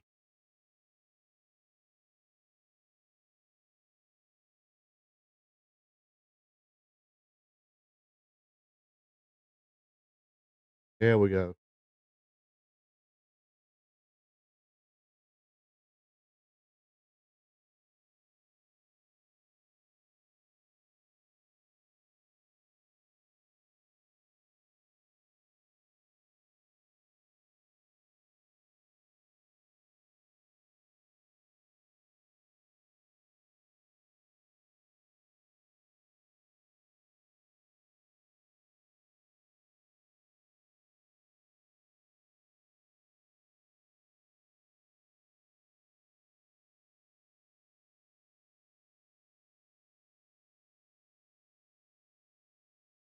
Guess I want that one. Don't like the color of that Blazer. No, we're not looking for a van.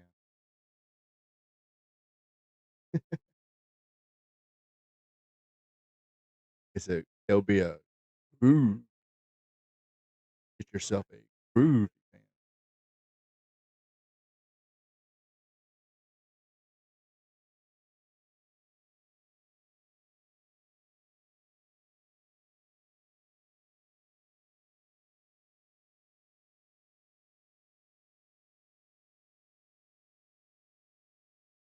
Want that pickup truck. Mr. Electricity, Steve Regal. Not Lord Steven Regal. It's Mr. Electricity, Steve Regal. Joe, you want the groovy van?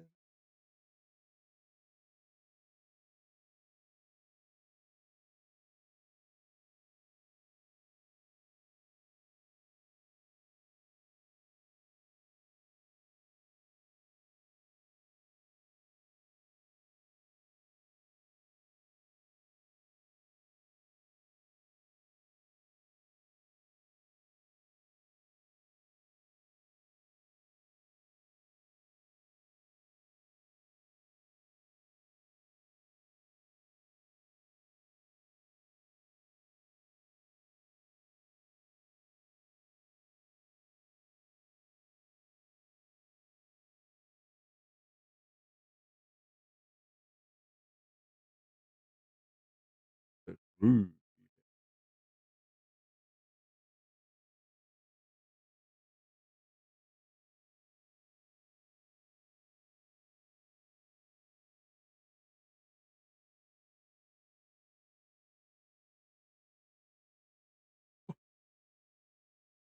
So, back in my youth, was going out with one girl and hung out with her mom. Well, we were hanging out with her mom. First meeting her mom, and she looked at me. She was like, "Do you drive a van?" I'm like, "Oh, ma'am, I don't." She's like, "Well, good, because I've always told my daughter, never trust a man who drives a van." Oh, then she, told me that, "Hey, that's how my daughter was conceived, in a van." He was, I mean, went on to spew, they were married for a short time after, found out that she was pregnant. He was a jerk and all that.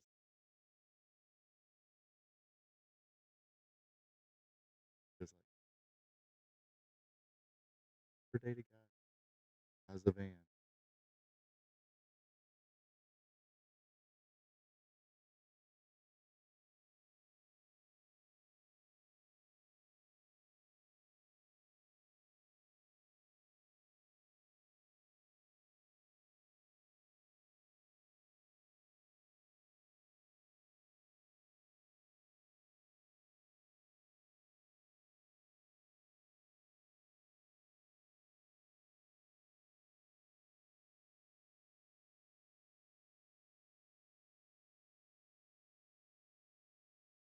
But they didn't get the full chick pop.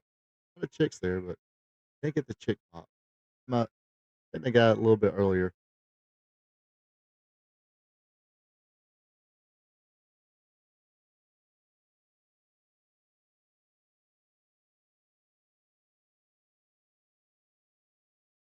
Flea market.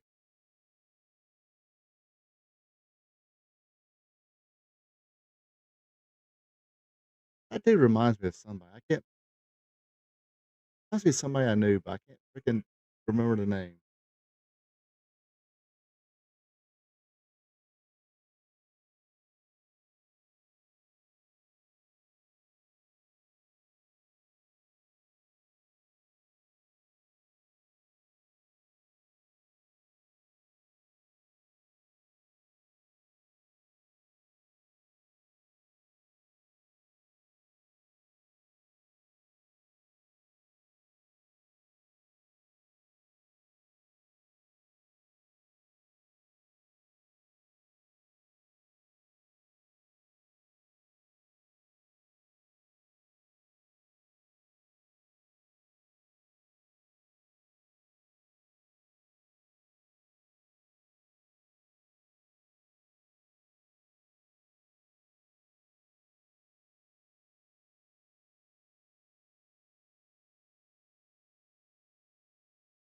think it's that little extra patch of hair on top of his head that gives him that extra power on the headbutt.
Matt Bourne said, "Look, bro, look, brother, trying to cover me with your junk in my face."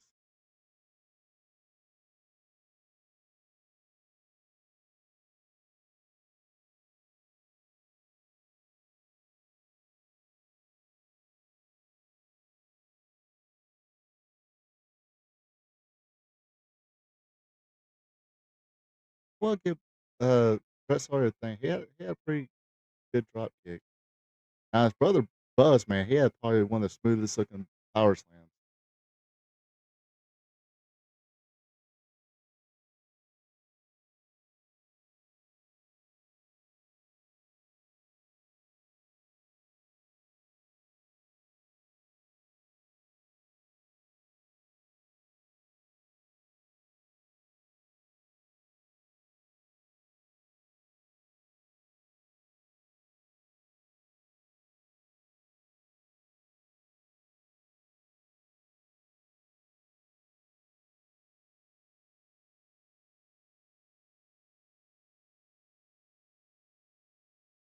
Don't give him a stunner.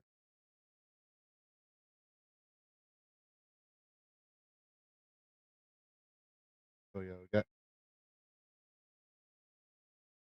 some house shows. We got some seats to fill at these house shows. So we get some more heat on you, Matt.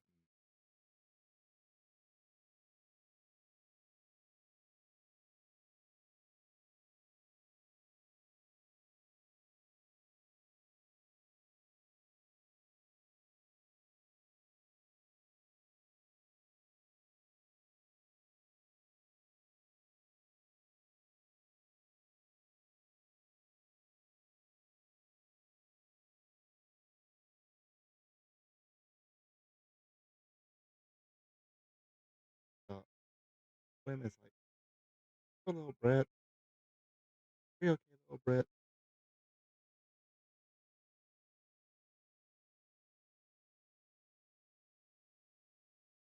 Ooh,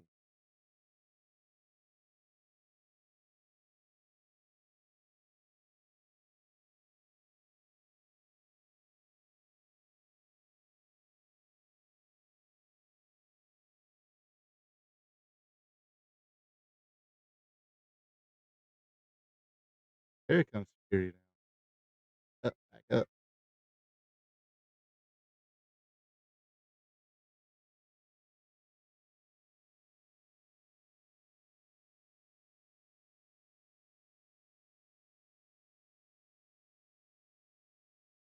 They even still sell that.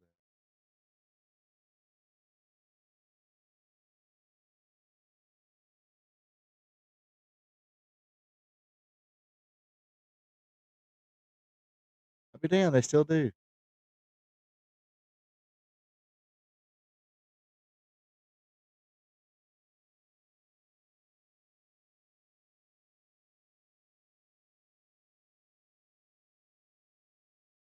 Yes.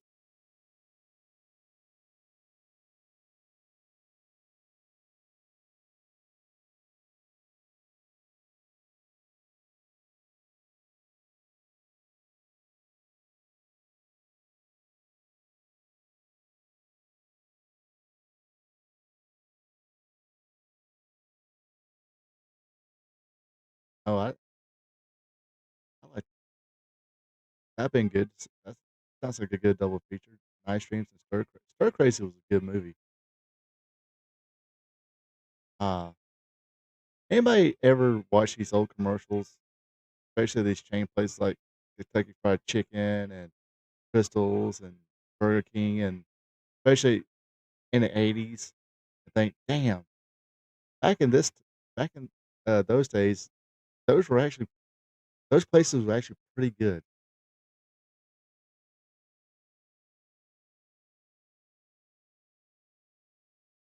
Is it, is it just got bad gas or something like that?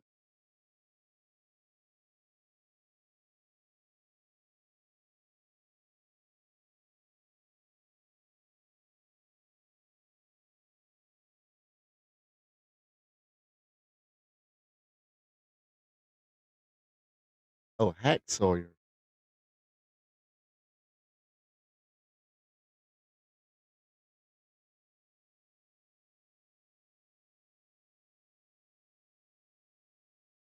I don't know.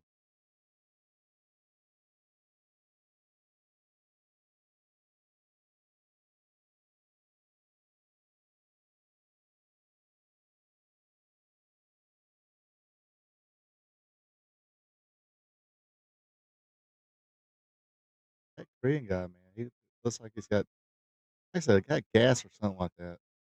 Not hold one in, or slowly be squeaking them out, and they smell horrible.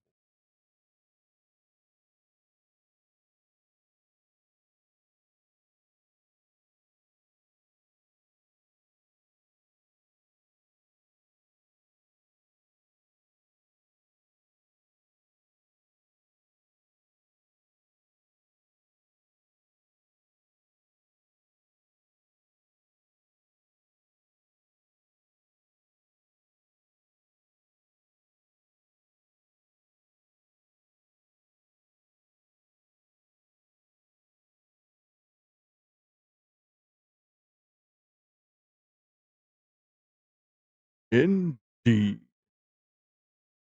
Couldn't help myself.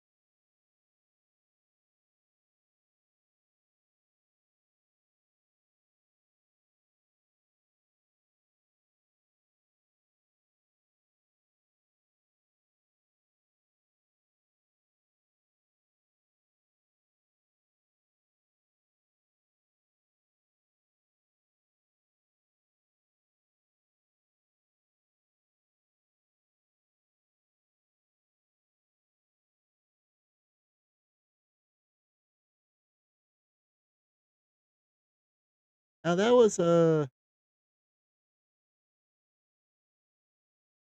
well, I have to say, some of the matches kind of dragged out a little bit, but that was actually a little bit better than the first time we tried Portland. I think the first time was around like 1980s, or no, it's like late '80s, early '90s, I think it was. But yeah, yeah, yeah, that was a good main event. I mean, I yeah, kind of give Rose a bunch of crap because he just went from one size, just kept getting bigger. I ain't talking about like Hulk Hogan big, but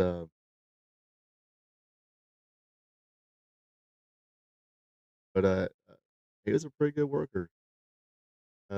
So was Matt Bourne. I mean, Matt Bourne was really good in the ring. Sawyer was not as good as his brother. I don't think. I don't know. I think I was just a fan of his brother, especially once I started getting older as a wrestling fan. Yeah, he was. I mean, dude could sit there and talk, get heat, knew how to get heat. Uh, Sold the fact that that lethal judo chop, whatever he had. Uh, the Korean guy, was lethal, uh, as well as his headbutt.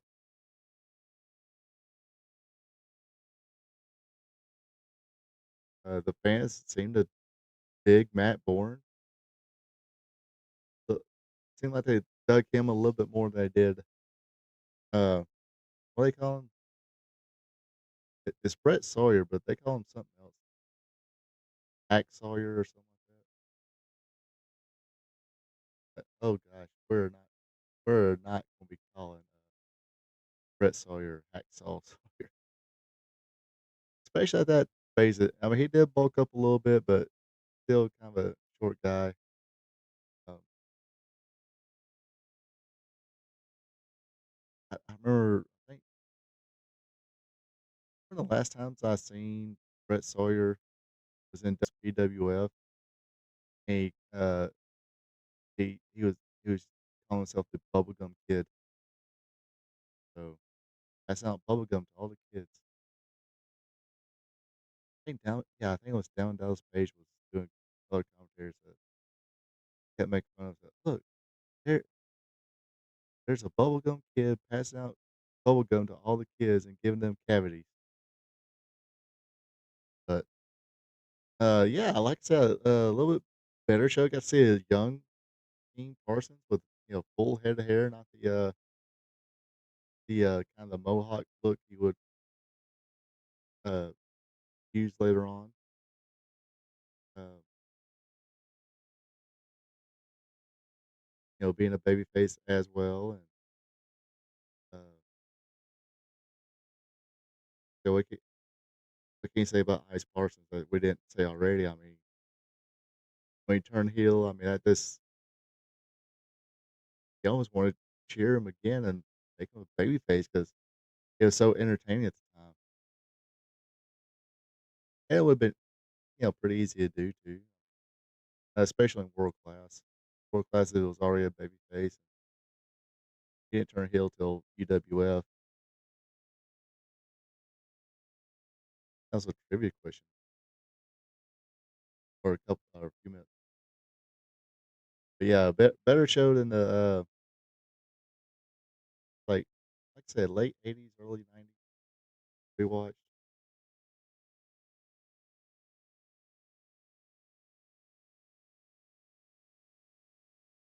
Now next week we're gonna have I made a executive decision. We're gonna watch some Mid South from 4, I think. No, I already got saved. We got some Mid South. Like I so yeah, those in the chat. Like I said next week Mid South, but uh, give me some other promotions.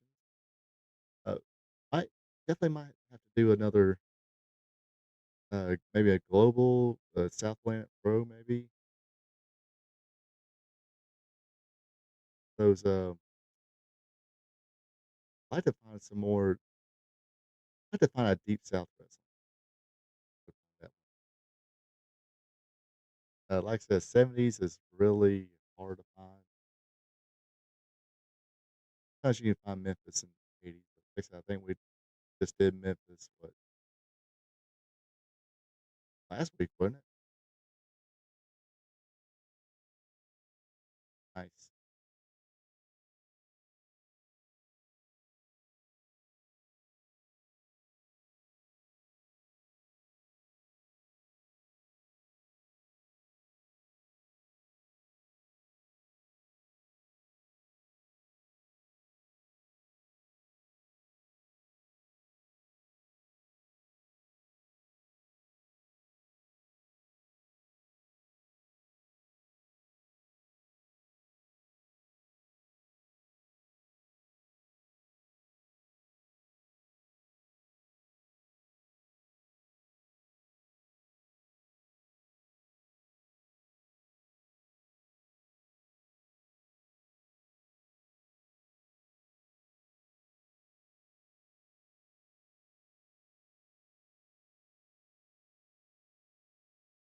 I had to catch up on all the conversation from earlier, but I drew a blank. But yeah, did I have that DVD for what?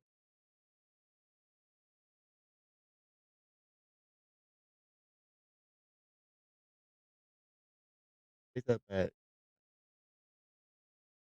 Probably didn't get that one because I wanted like the full like documentary style, not just that time you could just watch episodes of matches, especially on YouTube. I need to try out that the website.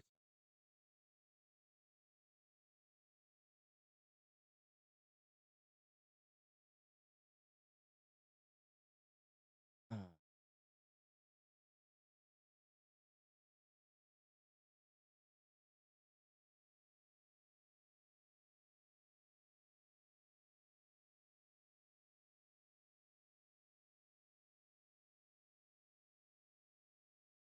yeah, Internet Archive Digital Lab. I check out that site a little bit more.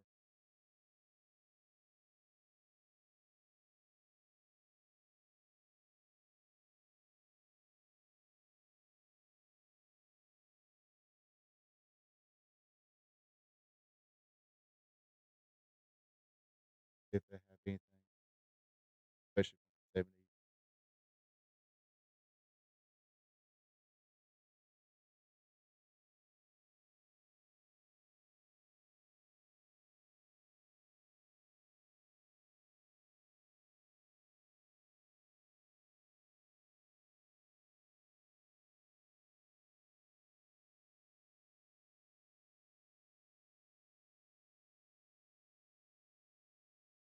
Look for that later.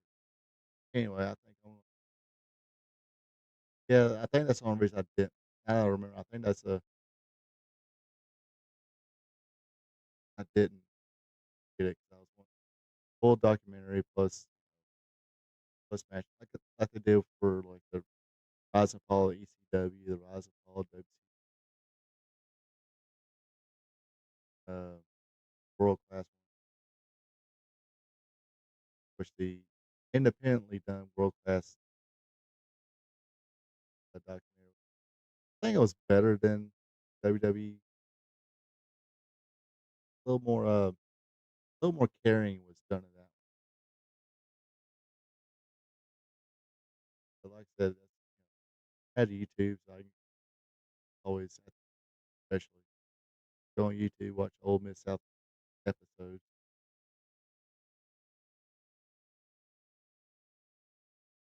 You can check out some Texas All Star as well, maybe later on. Yeah, if anybody has any recommendation,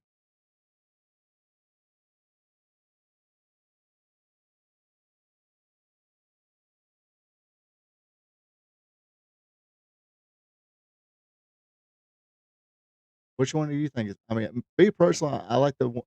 I, don't- I think the independently done one was better than the WWE one.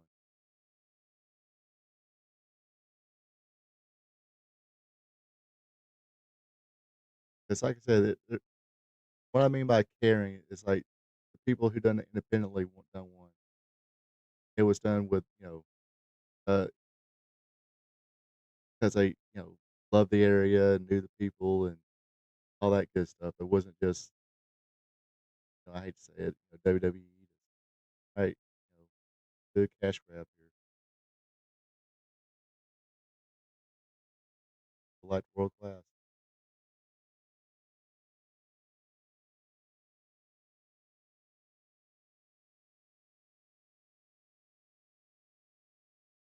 Yes, we definitely got to do some more southeast as well.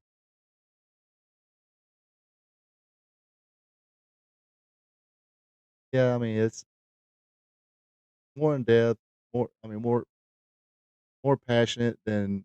I mean, yeah, WWE is going to have a better production quality, but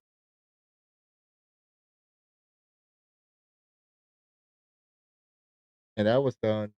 Thankfully, that was done before Kevin Von Erich sold the video library to the WWE.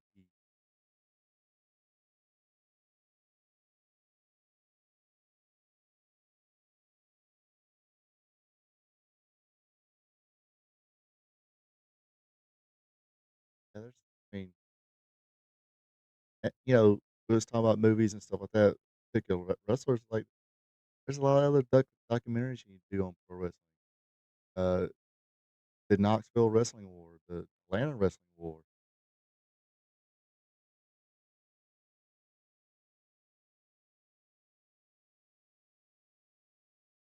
Yeah, I remember that one had Jimmy Garvin on that one as well. Michael Hayes. Basically, I mean that's a lot of people remember. You know, Von Erich, Free, Freebird.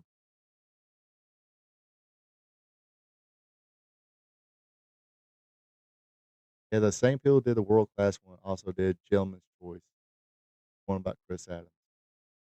That was a pretty good documentary. I really see like the independently done documentaries than I would the WWE produced one.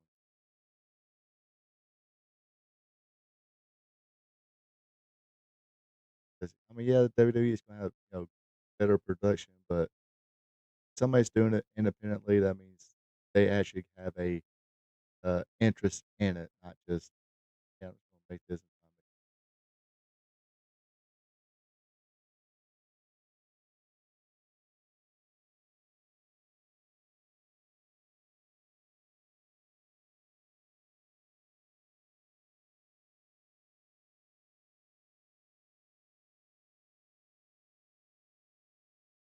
Because I mentioned a few times events and stuff like that. I would love if I had the money. I would have loved to do like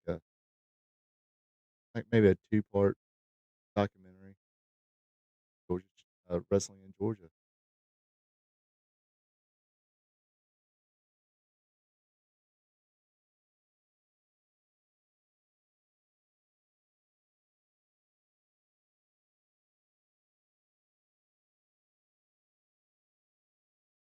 Yeah,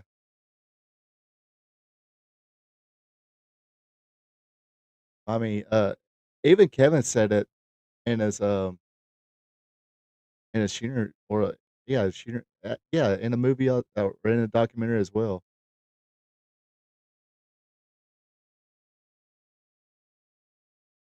That he definitely knew where he stood with Fritz. Gary was a favorite, then him, then David, and Mike and Chris. I guess.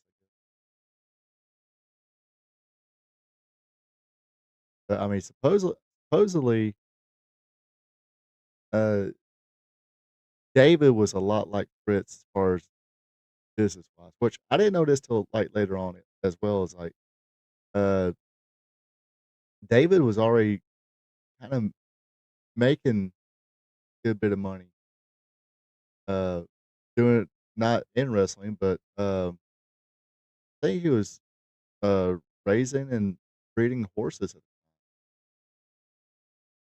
He had like a horse ranch or something like that. So that's how he was, starting to make a little bit of a fortune of himself before he passed away. But he had that for a few years, but yeah, that was a gut punching movie.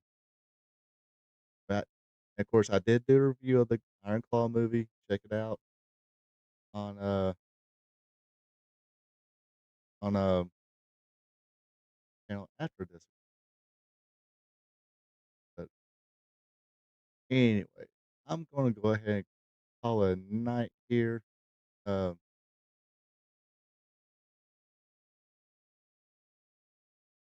Getting a little tired here and hungry.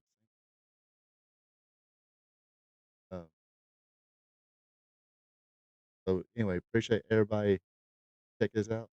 Oh, did you finally get to see the movie? Probably should have went.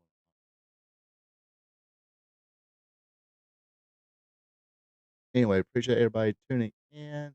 Those of you checking out this replay, whatever you call it, appreciate you watching. Don't forget to leave some comments, help your boy out, drop a like button. Um, and if you're not a subscriber yet, click on that subscribe button and notification bell. Hit that one because I usually do. Anyway, I have to bring that over. Anyway, like I said, phone call night. Hope you folks have a great and safe weekend. Until next time, you folks have a good one. Take it easy. Until next time. So long from the peach state of Georgia. Ronald Ray here saying thank you for checking out my video. If you don't mind, go ahead and click that thumbs up button, leave a comment, and share this video with family and friends. I would also appreciate it if you would subscribe to RP2 Vision, where I cover the sport of professional wrestling from yesterday to today.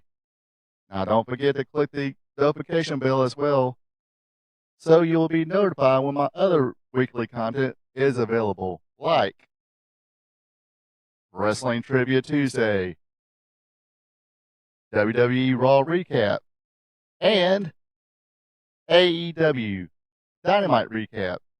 I also have 2 live streams. Every Thursday at 8 p.m., it's Spot Show Live Stream, where I discuss the latest news in professional wrestling. And on Friday nights at 8 o'clock p.m., it's Wrestling Gold Friday Night, where I discuss the good old days of professional wrestling. When wrestling was wrestling, wrestling was real because it's still real to us. Folks, have a good one and take it easy.